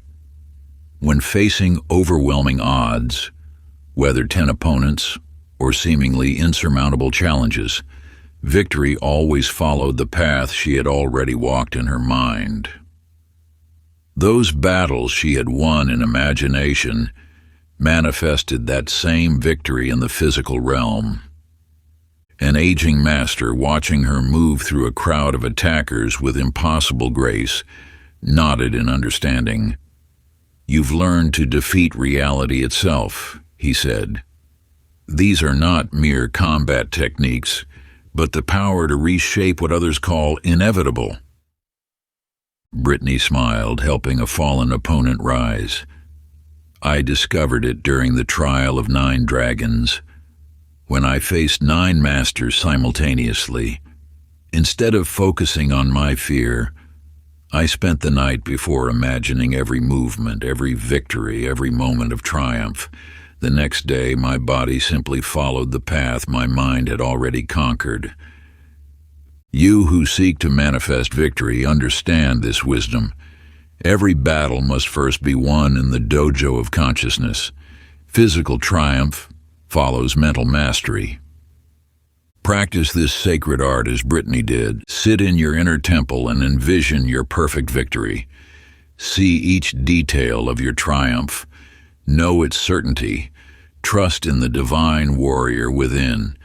Hold this vision until it becomes more real than any doubt. Like the wise warrior, you will discover that imagination is the ultimate weapon that cuts through all resistance, for what you can conquer with perfect clarity and consciousness must eventually manifest in physical form. And so Brittany Rodriguez continued her daily practice, her humble training hall becoming a sacred space where thought-crafted victories revealed not just martial prowess, but the very essence of consciousness, creating its own undefeatable reality. Chapter 33, The Pilgrim's Path. In the sacred valleys of ancient Nepal, where prayer flags fluttered between heaven and earth, there walked a remarkable pilgrim named Brandon Chen. While other seekers focused on reaching distant shrines, Brandon had discovered that completing the journey in his imagination created a divine shield that manifested as physical protection on the treacherous mountain paths. Each evening, as he made camp beneath towering peaks that pierced the clouds, Brandon would sit cross-legged beside his small fire. There, as twilight painted the snow-capped mountains in ethereal hues, he would close his eyes and walk the next day's path in perfect safety within his mind. The feet follow where consciousness has already traveled, he would tell fellow pilgrims they encountered at rest stops. Every step I take has been blessed by imagination's prior passage. The body simply traces the safe route my mind has already discovered.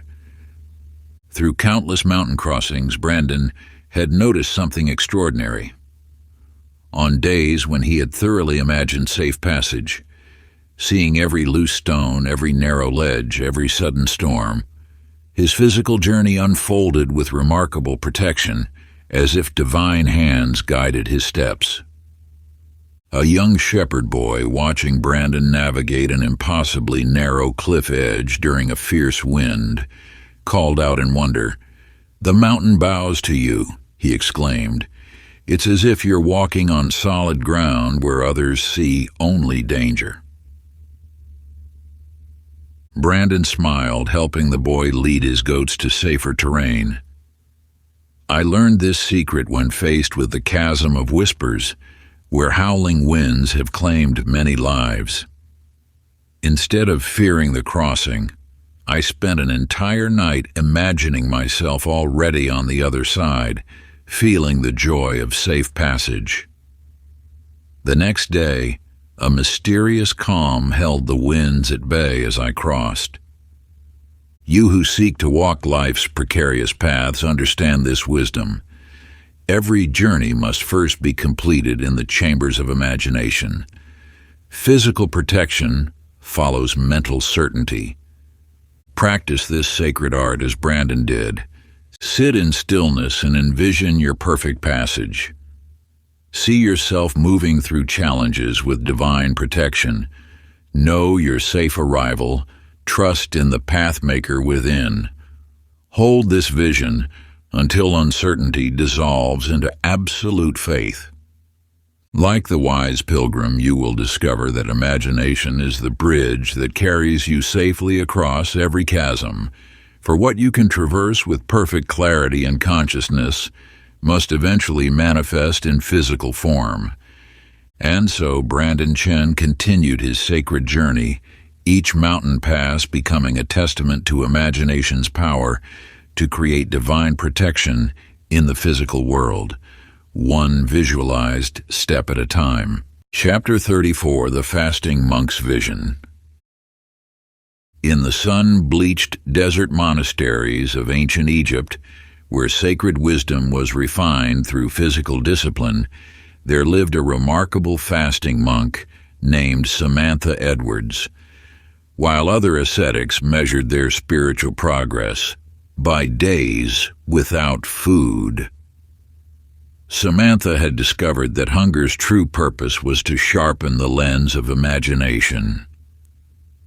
In her sparse meditation cell, where flickering oil lamps cast gentle shadows on whitewashed walls, Samantha would sit wrapped in simple robes during her extended fasts, as physical hunger gnawed at her belly like dessert twins eroding stone. She learned that each pang could amplify her mind's creative power rather than diminish it. Fasting clears the inner eye, she would tell skeptical initiates. When the body cries for bread, consciousness feasts on pure light. The emptier the vessel, the more perfectly it channels divine visions. Through countless cycles of sacred fasting, Samantha had noticed something extraordinary. When physical hunger reached its peak, her ability to hold and manifest mental images grew mysteriously stronger. It was as if the very absence of food made room for something greater to fill her being. A temple elder, observing her radiant face on the 20th day of a fast, nodded knowingly. "You've learned to eat light itself," he said. "While others waste energy fighting their hunger, you've transformed it into fuel for imagination." Samantha smiled, her eyes bright despite her hollow cheeks. "I discovered this during the great fast of illumination, when all food was scarce. Instead of focusing on lack, I filled myself with visions of abundance. Soon, these visions became more nourishing than any physical food. You who seek to sharpen your manifestation power understand this wisdom. Physical emptiness creates space for spiritual fullness. The clarity of hunger reveals imagination's true strength. Practice this sacred art as Samantha did. Sit in deliberate emptiness and let your visions become your sustenance. Feel how physical lightness elevates mental power. Trust that temporary denial of the body can amplify the creative force of consciousness. Like the wise faster, you will discover that imagination grows strongest when stripped of physical excess. For what you can maintain with perfect clarity through hunger must eventually manifest with unstoppable force. And so, Samantha Edwards continued her sacred fasts, her humble cell becoming a temple where physical emptiness revealed the infinite fullness of consciousness, creating through purified imagination. Chapter 35, The Stormwalker's Calm. In the windswept mountains of ancient Tibet, where weather spirits dance between earth and sky, there lived a remarkable weather worker named Aaron Campbell. While other monks sought shelter from nature's fury, Aaron had discovered that storms bow before the calm certainty of imagination. In the highest temple courtyard, where prayer wheels spun in eternal motion, Aaron would stand barefoot as dark clouds gathered. There, as lightning illuminated the peaks like divine calligraphy, he would close his eyes and fill his mind with visions of perfect serenity. The weather outside mirrors the weather within, he would tell shivering novices who huddled in doorways. These storms are but ripples on the surface of a deeper calm. When you master the skies of consciousness, the physical heavens must follow. Through countless seasons, Aaron had noticed something extraordinary. When he maintained unwavering visions of stillness, even as hail pelted his shoulders and winds howled like hungry demons, the fiercest tempest would gradually yield, creating mysterious pockets of calm around him. An old mountain shepherd, watching Aaron walk through a blizzard, as if strolling through summer meadows, dropped his staff in wonder. "The storm parts for you like curtains," he exclaimed. "It's as if nature itself respects your presence." Aaron smiled, helping the shepherd gather his scattered flock. "I learned this truth during the great thunder moon, when lightning struck our temple 12 times in one night. Instead of seeking shelter, I spent hours imagining perfect stillness until the very air around me grew peaceful, while chaos raged beyond. You who seek to walk through life's storms understand this wisdom. Every tempest must first be calmed in the atmosphere of imagination. Physical peace follows mental serenity.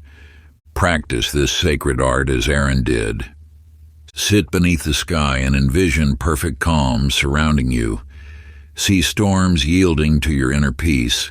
Know your protective sphere of tranquility. Trust in the weather worker within.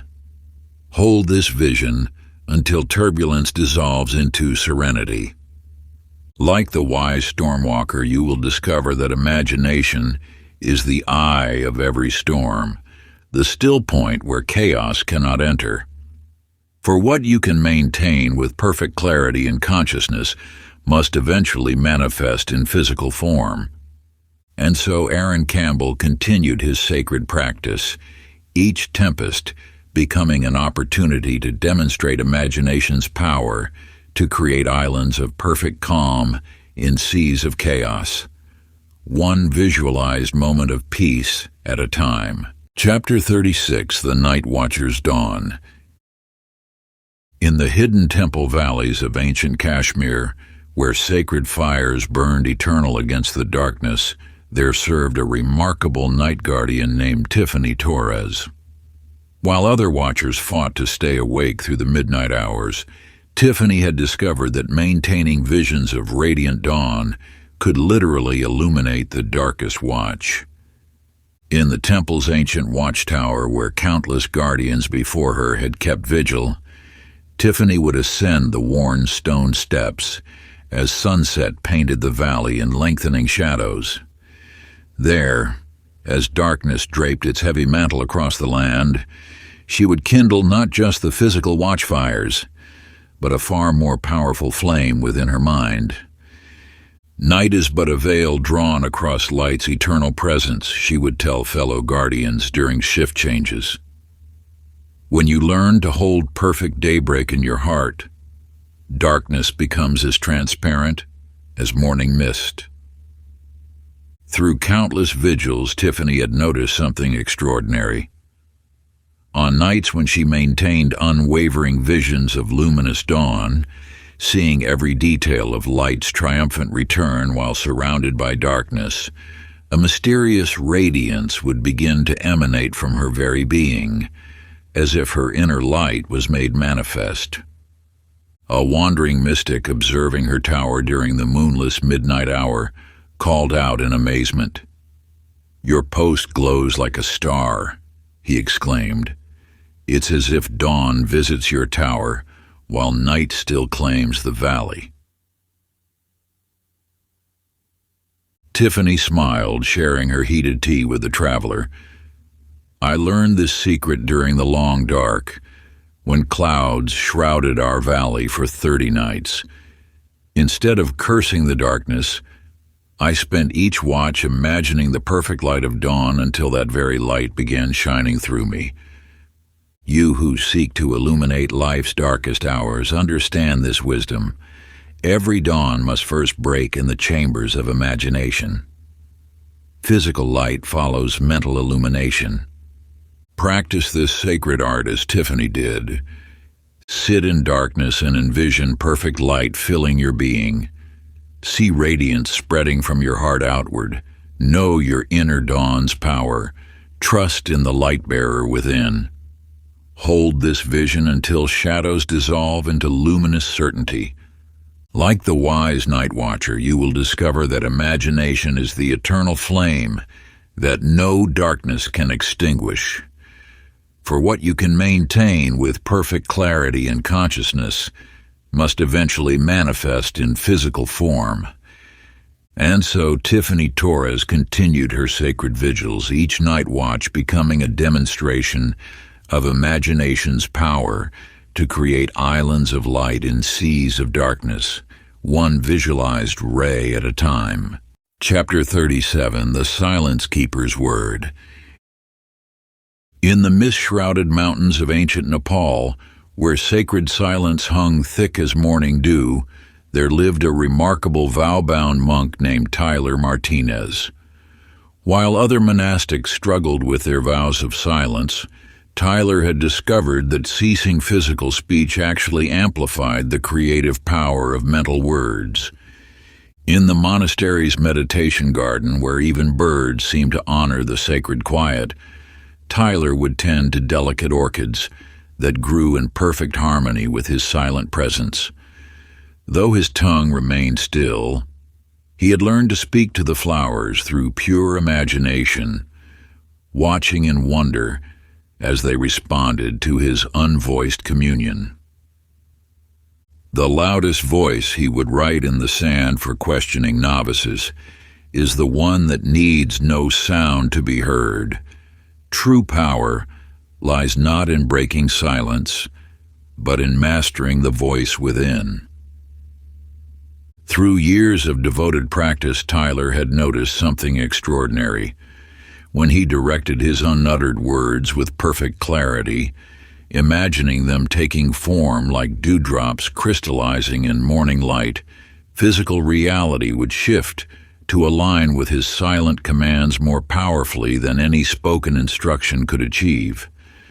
A visiting merchant, observing Tyler silently direct younger monks in complex garden tasks without a single gesture, dropped his trading pack in amazement. "They move as if hearing music," he exclaimed, breaking the sacred silence. "It's as if your thoughts dance in their minds." Tyler smiled, touching a finger to his lips to restore quiet while writing in the soil. "I learned this truth during the year of the sealed lips, when illness forced all monks to maintain strict silence to prevent its spread. Instead of feeling helpless, I discovered that imagination carries messages more clearly than any spoken word. You who seek to master the power of pure thought, understand this wisdom. Every word must first be perfectly formed in the silence of imagination before it can manifest in the world of sound and form. Practice this sacred art as Tyler did. Sit in perfect silence and shape your thoughts with crystal clarity. See your unspoken words taking form. Know their power to move reality. Trust in the voice that needs no sound. Hold your mental speech until the physical world reflects its message. Like the wise silence keeper, you will discover that imagination speaks louder than any voice could call. For what you can maintain with perfect clarity and consciousness must eventually manifest in physical form. And so Tyler Martinez continued his sacred practice each silent day, demonstrating imagination's power to communicate ultimate truth through the perfect quiet of pure thought. Chapter 38, The Fire Tender's Spark. In the sacred mountain temples of ancient Persia, where eternal flames burned as bridges between worlds, there served a remarkable firekeeper named Nicole Lopez. While other tenders fought constantly against dying embers, Nicole had discovered that physical flames were but reflections of the eternal fire of imagination. In the temple's innermost sanctuary, where the sacred flame had burned unbroken for 1,000 years, Nicole would kneel before coals that seemed to dance between life and death. There, as embers dimmed to mere whispers of their former glory, she would close her eyes and kindle first the immortal flame within her mind. "Fire is not held in wood or coal," she would whisper to apprentice tenders. "These physical flames are but shadows cast by the eternal blaze that burns forever in consciousness. When you master the fire within, the outer flames must follow your command." Through countless vigils, Nicole had noticed something extraordinary. When she maintained unwavering visions of radiant flames, seeing every detail of their perfect dance while physical embers grew weak, the dying coals would mysteriously strengthen, drawing sustenance from her mental fire. A wandering sage, watching Nicole resurrect nearly dead embers without adding fuel, clutched his walking staff in wonder. "The flames grow stronger by your presence alone," he exclaimed. "It's as if they feed on your very thoughts." Nicole smiled, warming her hands above the strengthening blaze. "I learned this truth during the Night of 9 Winds, when fierce storms threatened every sacred fire in the temple. Instead of frantically feeding fuel, I sat perfectly still and held the image of eternal flame until the physical fires stabilized, drawing strength from my unwavering vision. You who seek to tend life's sacred flames understand this wisdom. Every fire must first be kindled in the hearth of imagination. Physical flames follow mental radiance. Practice this sacred art as Nicole did. Sit before a candle and envision perfect eternal flame within your mind. See its undying light. Know its self-sustaining power. Trust in the fire keeper within. Hold this vision until temporary flames transform into eternal burning. Like the wise fire tender, you will discover that imagination is the eternal spark that no wind can extinguish. For what you can maintain with perfect clarity and consciousness must eventually manifest in physical form. And so Nicole Lopez continued her sacred practice each evening vigil, becoming a demonstration of imagination's power to sustain eternal flames through the perfect focus of pure thought, one visualized spark at a time. Chapter 39, The Water-Bearer's Well. In the scorching deserts of ancient Arabia, where mirages danced on endless horizons, there lived a remarkable water-bearer named David Foster. While other carriers mapped their routes between known wells, David had discovered that the sweetest springs first bubbled up in the oasis of imagination. Through sun-bleached canyons where no water had flowed in living memory, David would walk with his empty vessels, calm certainty in his steps. While others saw only burning sand and bitter rock, he had learned to perceive the hidden waters that whispered beneath the surface, waiting to be called forth by perfect vision. "Every drop that quenches thirst," he would tell thirsty travelers, "first forms in the wellspring of pure thought. The desert is only as barren as our imagination allows it to be." Through countless journeys, David had noticed something extraordinary. When he maintained unwavering visions of abundant springs, seeing every detail of cool, clear water while surrounded by endless sand, mysterious sources would reveal themselves in the most unlikely places. A nomad chieftain watching David tap his staff against seemingly random rocks to release hidden streams fell to his knees in wonder. "You find water where even the oldest maps show none," he exclaimed. "It's as if the desert itself reshapes to match your inner knowing."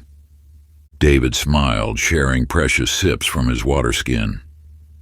"I learned this truth during the season of 7 moons, when drought turned even known wells to dust. Instead of despairing, I began seeing perfect springs in my mind until the very earth parted to reveal them." You who seek to manifest abundance in life's deserts understand this wisdom. Every well must first be discovered in the landscapes of imagination. Physical waters follow mental springs. Practice this sacred art as David did. Sit in stillness and envision perfect, abundant waters flowing within your mind. See their crystal clarity, know their endless supply, trust in the water finder within. Hold this vision until barren places transform into overflow. Like the wise water bearer, you will discover that imagination is the eternal spring that no drought can empty. For what you can maintain with perfect clarity and consciousness must eventually manifest in physical form. And so David Foster continued his sacred journeys, each desert crossing becoming a demonstration of imagination's power to create abundant springs in the midst of seeming emptiness, one visualized drop at a time. Chapter 40, The Bridge Builder's Span. In the towering mountains of ancient Tibet, where impossibly deep chasms separated sacred temples from the world below, there lived a remarkable bridge engineer named Amanda Garcia. While other builders focused on physical materials and mathematical calculations, Amanda had discovered that every successful span must first be built in the architecture of pure thought. At the edge of the Whispering Gorge, where no bridge had ever survived the fierce winds that howled between peaks, Amanda would sit in perfect stillness each dawn. While others saw only unconquerable space, she had learned to construct invisible bridges of imagination that would later guide her hands in physical creation. The strongest supports, she would tell her apprentices, are the ones we cannot see. Before stone and timber can hold, the bridge must exist complete and unshakable in our mind's eye. Through countless projects, Amanda had noticed something extraordinary. When she maintained unwavering visions of completed crossings, seeing every detail of the finished bridge while facing empty chasms, mysterious forces seemed to guide her workers' hands, helping them create exactly what she had imagined. A visiting mystic, observing her team construct a seemingly impossible span without a single measurement tool, touched his forehead in reverence. "They build as if reading from perfect plans," he exclaimed. "It's as if the bridge already exists and they merely reveal it." Amanda smiled, running her hand along a freshly carved support beam. "I learned this truth during the winter of falling stars, when darkness prevented us from seeing our own hands. Instead of stopping work, I discovered we could build more accurately by following the flawless blueprint in our shared imagination. You who seek to bridge life's great divides understand this wisdom. Every connection must first be completed in the architecture of pure thought before it can manifest in physical form. Practice this sacred art as Amanda did. Sit before any gap that needs bridging and construct the perfect span within your mind. See its completed form. Know its unshakable strength. Trust in the builder within. Hold this vision until empty space transforms into solid crossing. Like the wise bridge builder, you will discover that imagination is the master architect that no chasm can defeat. For what you can maintain with perfect clarity and consciousness must eventually manifest in physical form. And so Amanda Garcia continued her sacred work, each impossible span becoming a demonstration of imagination's power to create connections through the perfect blueprint of pure thought, one visualized bridge at a time. Act 5, The Great Convergence, Hidden Teachings Across Civilizations. Chapter 41, The Egyptian Scribe's Hieroglyph. In the shadow of ancient pyramids, where sacred symbols held secrets deeper than desert sands, there served a remarkable temple scribe named Michael Sullivan. While other scribes merely copied the sacred hieroglyphs, Michael had discovered that each symbol was actually a key to unlocking imagination's creative power. In the quiet hours before dawn, when the temple walls seemed to whisper their mysteries, Michael would trace these ancient characters with reverent care. Where others saw only decorative art, he had learned to recognize precise instructions for manifesting reality through focused thought. "The ibis is not merely a bird," he would murmur to confused initiates, "but a template for elevating consciousness. The Ankh is not simply life, but the exact mental posture required to generate it." Through countless nights of study, Michael had noticed something extraordinary.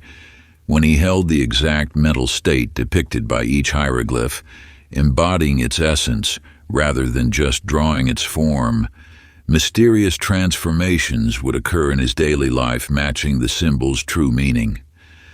A visiting high priest, watching Michael demonstrate how a single sacred symbol could alter temple atmosphere, clutched his ceremonial staff in revelation. "You're not writing these signs," he whispered. "You're activating them." Michael smiled, his reed pen dancing across papyrus. "I learned this truth during the month of hidden moons, when I discovered that the ancient temple cats would respond to certain hieroglyphs, not by seeing them, but by sensing how I held their patterns in my mind. You who seek to unlock life's sacred codes, understand this wisdom. Every symbol is a precise instruction for shaping reality through imagination's art. The ancients left us not mere decorations, but exact formulas for manifestation. Practice this sacred art as Michael did. Choose any symbol that calls to you. Rather than simply observing its form, allow your mind to become the exact shape and quality it represents. Hold this mental posture until you feel the symbol's essence activating within your consciousness. Like the wise scribe, you will discover that sacred symbols are keys that unlock imagination's creative force. For what you can maintain with perfect clarity in consciousness must eventually manifest in physical form. And so Michael Sullivan continued his sacred work, each hieroglyph becoming a demonstration of imagination's power to translate ancient wisdom into living reality, one symbol at a time. Chapter 42, The Babylonian Astronomer's Chart. In the ziggurats of ancient Babylon, where clay tablets held celestial mysteries older than memory, there lived a remarkable astronomer named Christopher Torres. While others charted stars to predict earthly events, Christopher had discovered that the astronomical records contained something far more precious: precise instructions for manifesting reality through controlled imagination. In his tower observatory, scattered with cuneiform tablets, Christopher would trace the curious additional marks previous astronomers had dismissed as calculation errors. Where others saw only astronomical data, he had learned to recognize a sophisticated code teaching the art of reality creation. "These aren't just star positions," he would whisper to his apprentice while pointing to seemingly random dots between constellation markers. "They're exact diagrams showing how thoughts move through consciousness before manifesting in the physical world." Through countless nights of observation, Christopher had noticed something extraordinary. When he held his mind in the precise patterns shown by these hidden marks while observing certain stars, mysterious forces would align to manifest whatever he visualized with that specific stellar configuration. A visiting temple mathematician, watching Christopher demonstrate how different star alignments required different mental postures, dropped his counting stones in astonishment. The ancients weren't just tracking celestial bodies, he gasped.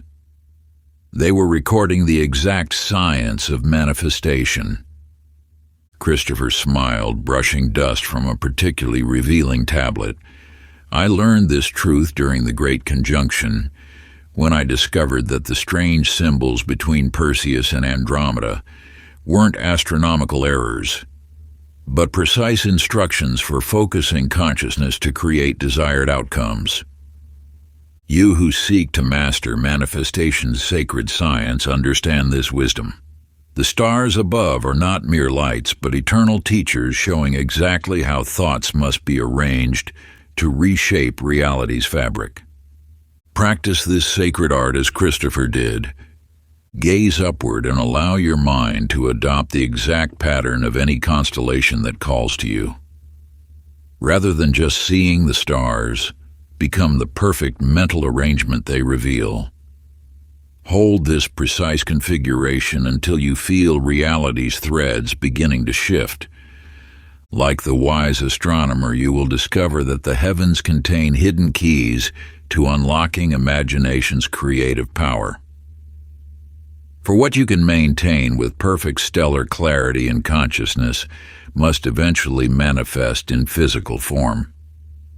And so Christopher Torres continued his sacred work, each astronomical observation becoming a demonstration of imagination's power to translate celestial wisdom into earthly reality, one starlit pattern at a time. Chapter 43, The Greek Philosopher's Academy.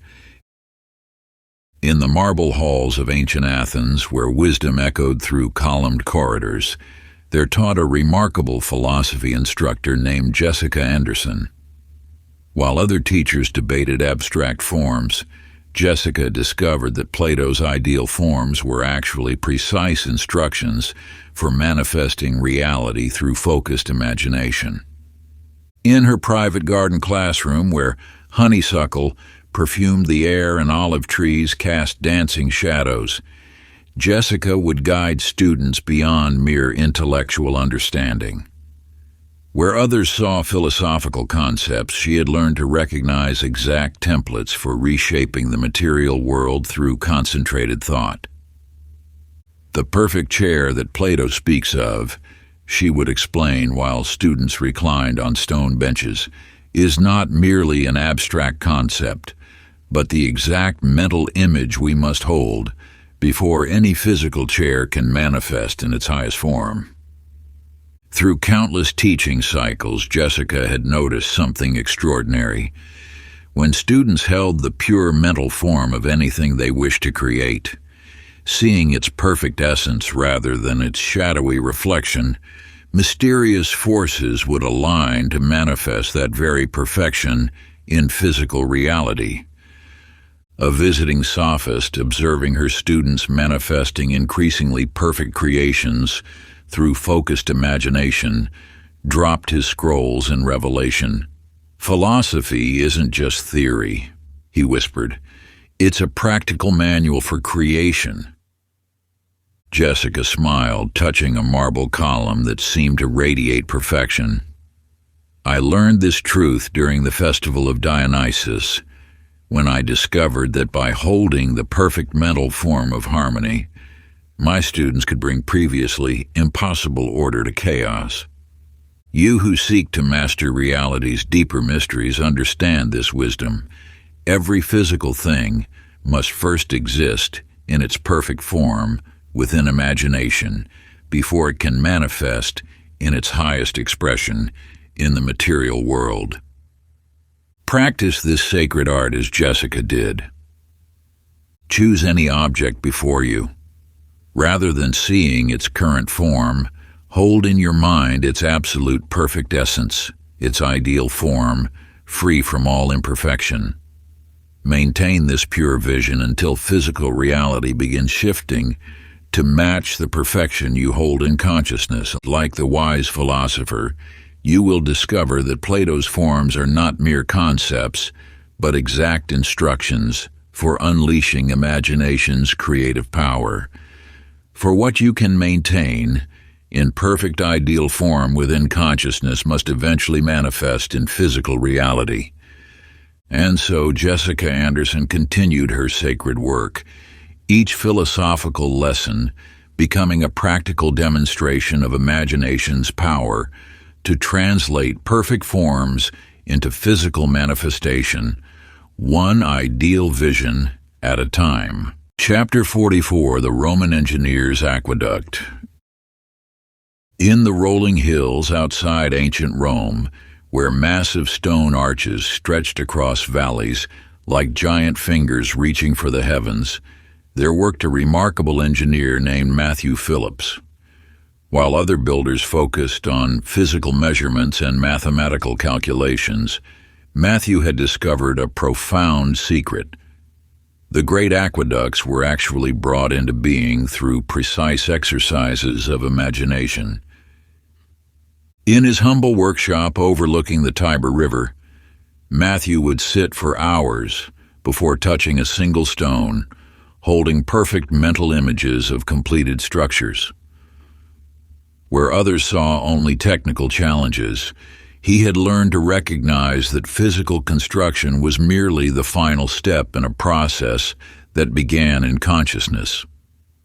The aqueduct exists first in pure thought, he would explain to puzzled apprentices while pointing to empty air. We aren't so much building it as allowing what already exists in mind to emerge into stone. Through countless projects, Matthew had noticed something extraordinary. When he maintained an unwavering mental image of the finished structure, experiencing it as already complete rather than something to be built, mysterious forces would align to manifest that very vision with uncanny precision. A visiting architect watching Matthew's workers effortlessly placing massive stones exactly where his mental blueprint had placed them, dropped his measuring rod in astonishment. "The structure is guiding its own creation," he exclaimed. Matthew smiled, running his hand along a perfectly fitted arch. "I learned this truth during a cave meditation, when I realized our greatest engineering achievement isn't moving stones. It's holding the pure vision that draws the stones into their perfect places. You who seek to master matter's mysterious nature understand this wisdom. Physical reality is but the final expression of what must first be flawlessly conceived and maintained in imagination's sacred workshop. Practice this sacred art as Matthew did. Before beginning any project, first build it completely in your mind. Experience every detail as already perfectly manifest. Hold this completed vision with such clarity that physical creation becomes merely a process of allowing what exists in consciousness to emerge into form. Like the wise engineer, you will discover that all physical structures are first built in imagination's invisible workshop, for what you can maintain with perfect architectural clarity and consciousness must eventually manifest in physical form. And so Matthew Phillips continued his sacred work, each magnificent aqueduct becoming a demonstration of imagination's power to translate pure mental blueprints into towering physical reality, one visioned stone at a time. Chapter 45, The Celtic Druids' Grove. In the mist-shrouded forests of ancient Ireland, where sacred groves held secrets older than stone circles, there lived a remarkable druid named Ashley Martinez. While others performed nature ceremonies for the changing seasons, Ashley had discovered that the ancient rituals were actually sophisticated techniques for programming the deep mind through natural imagery. In her sacred oak grove, where moonlight filtered through ancient branches and moss-covered stones whispered forgotten wisdom, Ashley would guide initiates beyond mere ritual motions. Where others saw only religious ceremonies, she had learned to recognize precise patterns for embedding transformative visions into consciousness. "The spiral path we walk among the trees," she would explain, while trailing her fingers across fern fronds, "isn't just honoring nature's cycles. It's teaching our deepest mind how thoughts must move to manifest in the physical world." Through countless seasonal celebrations, Ashley had noticed something extraordinary. When participants aligned their inner vision with specific natural patterns, the unfurling of a fern, the spiral of a snail's shell, the branching of lightning, mysterious forces would activate to manifest those same patterns in their lives. A visiting bard watching initiates move through the grove in trance-like states, dropped his harp in revelation. "The ceremonies aren't just worship," he whispered. "They're training the eye of the soul." Ashley smiled, touching the spiral carved into an ancient stone. "I learned this truth during the midwinter vigil, when I saw that every natural form reveals the exact way consciousness must flow to create lasting change." You who seek to master nature's deeper mysteries understand this wisdom. The patterns of creation are not mere physical forms, but living teachings showing exactly how imagination must move to reshape reality. Practice this sacred art as Ashley did. Find a quiet place in nature, choose any natural pattern that calls to you, a leaf's veins, a flower's petals, a stream's flow. Allow your consciousness to adopt that exact same pattern until you feel your thoughts moving in perfect harmony with nature's creative force. Like the wise druid, you will discover that nature's forms are not mere shapes, but exact instructions for unleashing imagination's creative power. For what you can maintain in perfect natural harmony within consciousness must eventually manifest in physical form.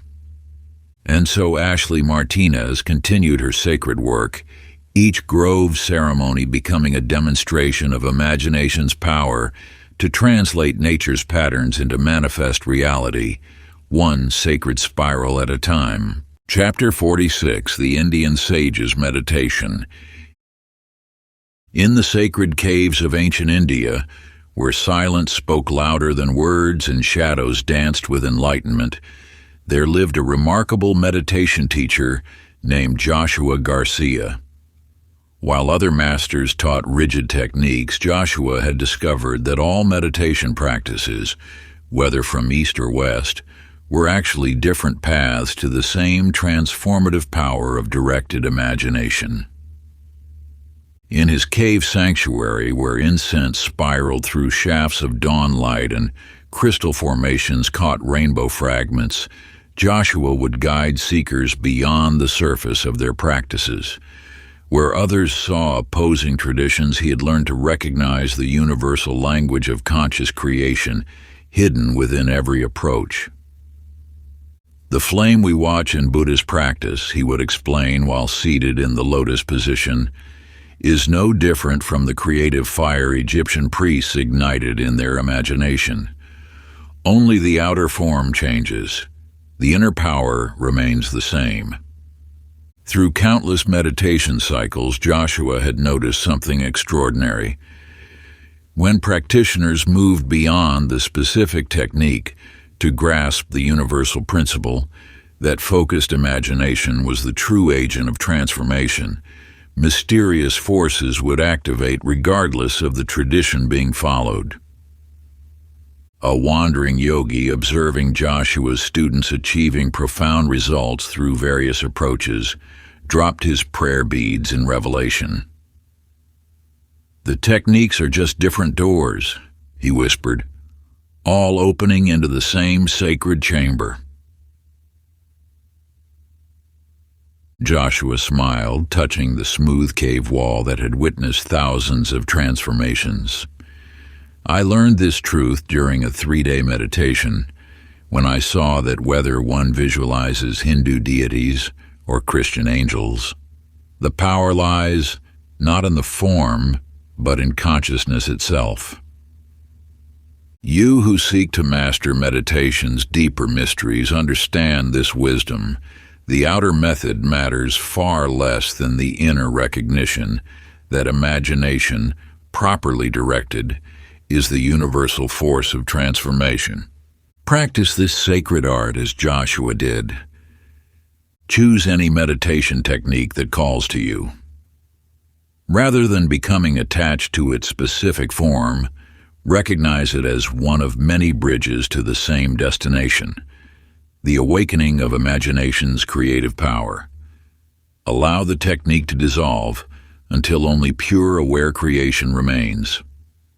Like the wise teacher, you will discover that all authentic practices lead to the same truth, that focused imagination transcends all traditions and techniques.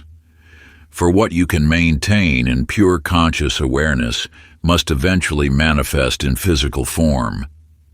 And so Joshua Garcia continued his sacred work, each meditation session becoming a demonstration of imagination's universal power to transform reality, one conscious breath at a time. Chapter 47, The Chinese Master's Garden. In the misty mountains of ancient China, where bamboo forests whispered secrets of harmony to those who knew how to listen, there lived a remarkable garden designer named Stephanie Lopez. While others created gardens purely for beauty, Stephanie had discovered that the precise arrangement of natural elements was actually a sophisticated system for maintaining consistent creative imagery in consciousness. In her private meditation garden, where carefully placed stones guided Qi like stepping stones across a stream, Stephanie would teach students that each plant, rock, and water feature served as an anchor for specific mental patterns. Where others saw decorative elements, she recognized a complete system for stabilizing transformative thoughts. "See how the white pine bends but never breaks," she would say, touching its flexible branches. "This teaches us that mental images must remain both strong and adaptable to manifest properly." Through countless seasons tending her living classroom, Stephanie had noticed something extraordinary. When visitors aligned their inner vision with the balanced elements before them, the interplay of stone and water, growth and rest, shadow and light, their lives would mysteriously begin reflecting that same perfect equilibrium. A wandering poet, observing how the garden seemed to rearrange itself to maintain harmony, dropped his writing brush in amazement. "The elements are dancing with our thoughts," he exclaimed. Stephanie smiled, adjusting a perfectly positioned rock. "I learned this truth during a midnight meditation, when I realized these gardens aren't meant to be viewed. They're meant to be internalized as living patterns for sustained imagination. You who seek to master balanced manifestation understand this wisdom. Physical harmony is but the outer reflection of precisely maintained mental imagery, anchored through natural elements that mirror consciousness itself. Practice this sacred art as Stephanie did. Find a space where natural elements exist in balance.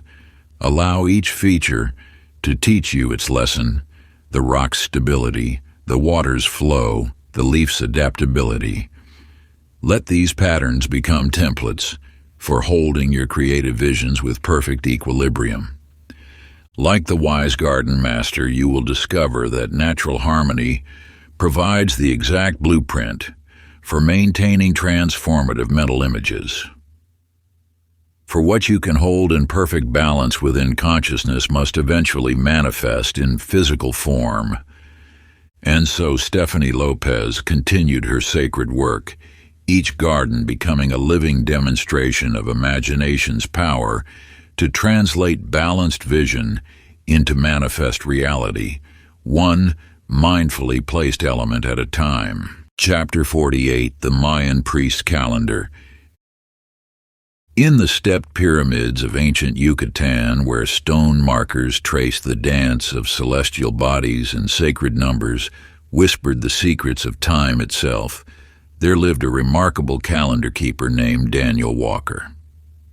While others used the sacred counts merely to track days and seasons, Daniel had discovered that the intricate cycles were actually precise templates for imagining future events into manifestation.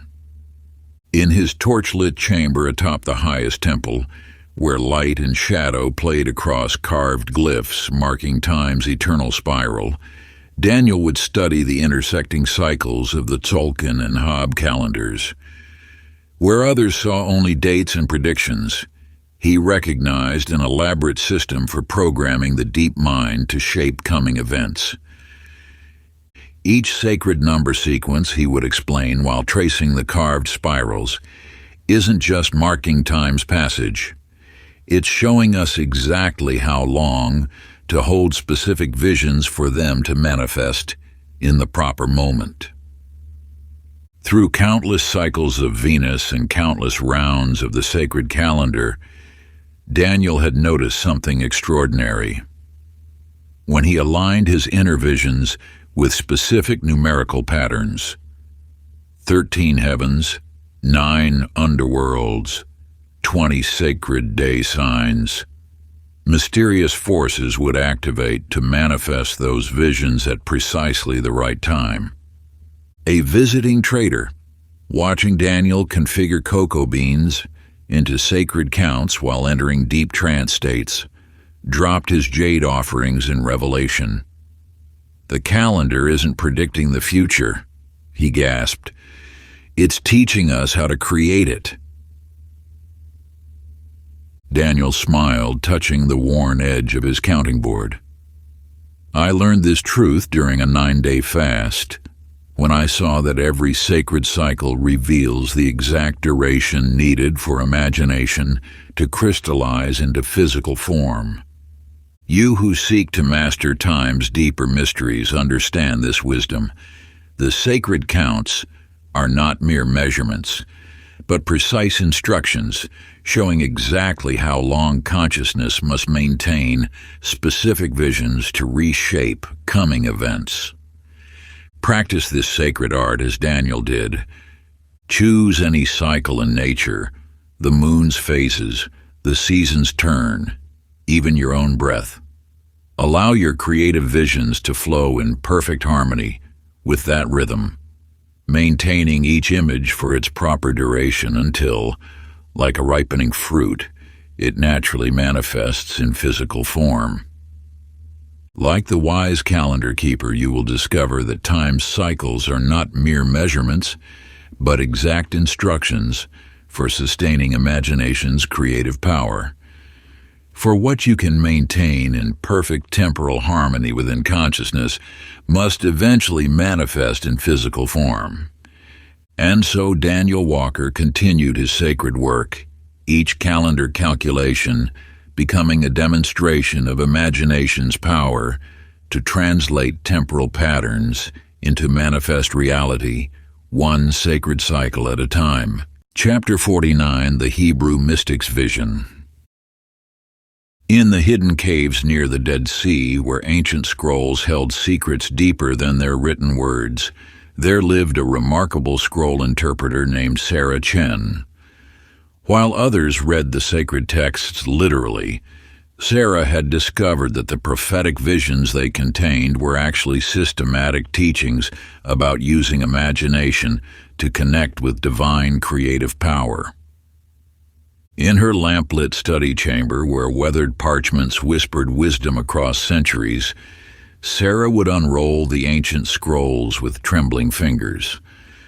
Where others saw only stories of prophets and visions, she recognized precise instructions for awakening the creative force within human consciousness. "The burning bush that was not consumed," she would explain, while carefully unfurling a scroll, "teaches us that divine imagination burns eternally bright without depleting its source." Through countless nights studying the sacred texts, Sarah had noticed something extraordinary. When readers moved beyond the surface narrative to grasp the deeper pattern, that each vision described a specific way of using imagination, mysterious transformations would begin in their own lives. A visiting scholar, watching Sarah trace Hebrew letters while explaining their hidden meanings, dropped his quill in amazement. "These aren't just historical accounts," he whispered. "They're training manuals for the human mind." Sarah smiled, touching the well-worn edge of a parchment. I learned this truth during a 7-day contemplation, when I saw that every prophetic vision provides exact instructions for awakening our own creative power. You who seek to master these ancient mysteries, understand this wisdom. The sacred texts are not mere stories, but precise guides showing how to align your imagination with the divine creative force that shapes reality itself. Practice this sacred art as Sarah did. Choose any vision from the ancient texts. Rather than reading it as history, see it as a template for your own conscious creation. Allow each symbolic element to teach you its secret method for awakening imagination's transformative power. Like the wise interpreter, you will discover that all sacred visions contain practical instructions for manifesting through disciplined imagination. For what you can maintain in pure conscious alignment with divine creative force must eventually manifest in physical form. And so Sarah Chen continued her sacred work, each scroll interpretation becoming a demonstration of imagination's power to translate divine patterns into earthly reality, one vision at a time. Chapter 50, The Universal Master's Secret. In the sacred valley where all wisdom paths converge, hidden beneath the shifting sands of time, there existed a mysterious underground chamber known as the Hall of Universal Truth. Here dwelled its enigmatic keeper, Amanda Rodriguez, who alone understood why seekers from every tradition eventually found their way to her door. Unlike other guardians who preserved specific teachings, Amanda had discovered something remarkable, a golden thread of truth woven through every mystical tradition across history. In her circular chamber, whose walls were inscribed with symbols from every ancient culture, she would receive truth seekers with knowing eyes. Notice how each symbol, though different in form, points to the same center, she would say, gesturing to the chamber's spiraling walls. Where others saw conflicting teachings, she recognized infinite expressions of a single truth. That human imagination was the very force of divine creation itself. Through countless years watching seekers arrive from distant lands, Amanda had observed something extraordinary. Whether they came carrying scrolls from Alexandria, tablets from Babylon, or wisdom verses from the Far East, all their sacred teachings encoded the same essential secret in different forms.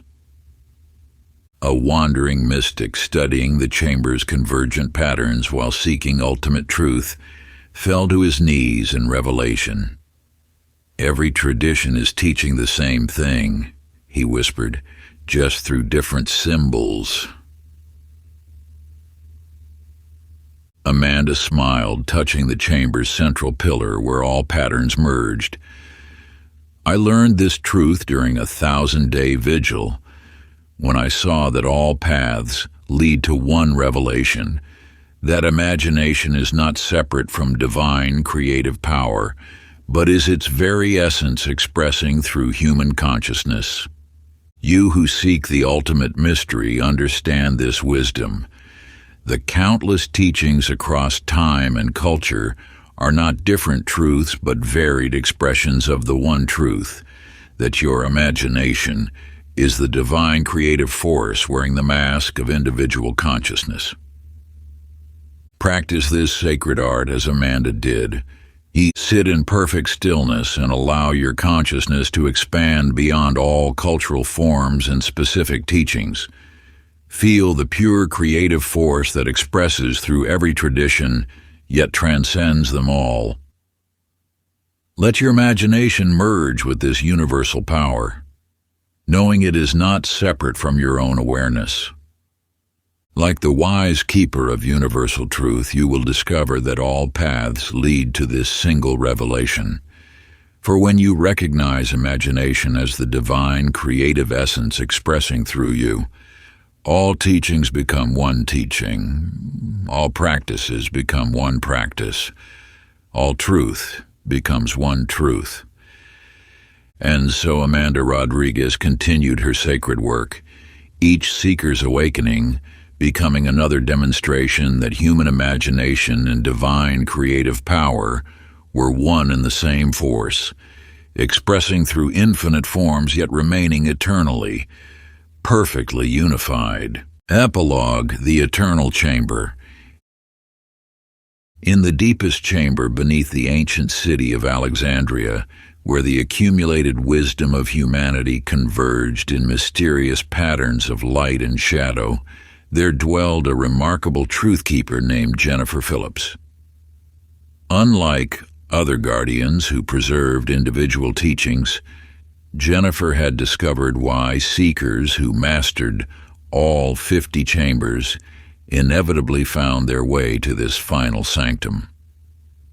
In her circular sanctuary, where crystalline walls reflected infinite variations of the same divine light, Jennifer would receive those who had walked the complete path with eyes that held both sunset and sunrise. The chamber itself seemed to pulse with living awareness, as if the very stones had absorbed the power of countless awakening souls. "Notice how the light reveals different facets, yet springs from a single source," she would say, as seekers watched shadows dance across ancient symbols. Where others saw separate reflections, she recognized the one light expressing through countless mirrors of consciousness. Through ages of guiding souls through their final revelation, Jennifer had observed something extraordinary. Whether they had mastered the potter's vision or the astronomer's charts, the merchant's rule or the hermit's solitude, all paths led to the same stunning truth, that they themselves were the very creative power they had been seeking. A master who had studied for 30 years in distant temples, watching the chamber's infinite light play, suddenly dropped to his knees in joyous laughter.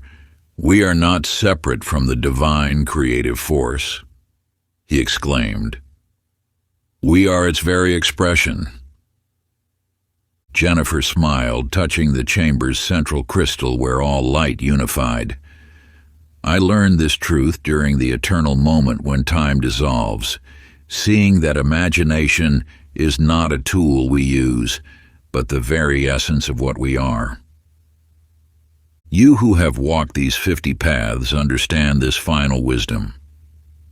All teachings were preparing you to recognize that your consciousness is not separate from divine creative power. It is that very power wearing the mask of individual awareness. Practice this ultimate realization. Sit in perfect stillness until the distinction between observer and observed dissolves. Feel yourself as the one creative force expressing through all forms and experiences. Let your imagination expand into its true nature as the infinite light playing through countless mirrors of manifestation. Like the wise keeper of final truth, you will discover that all practices were leading to this single recognition.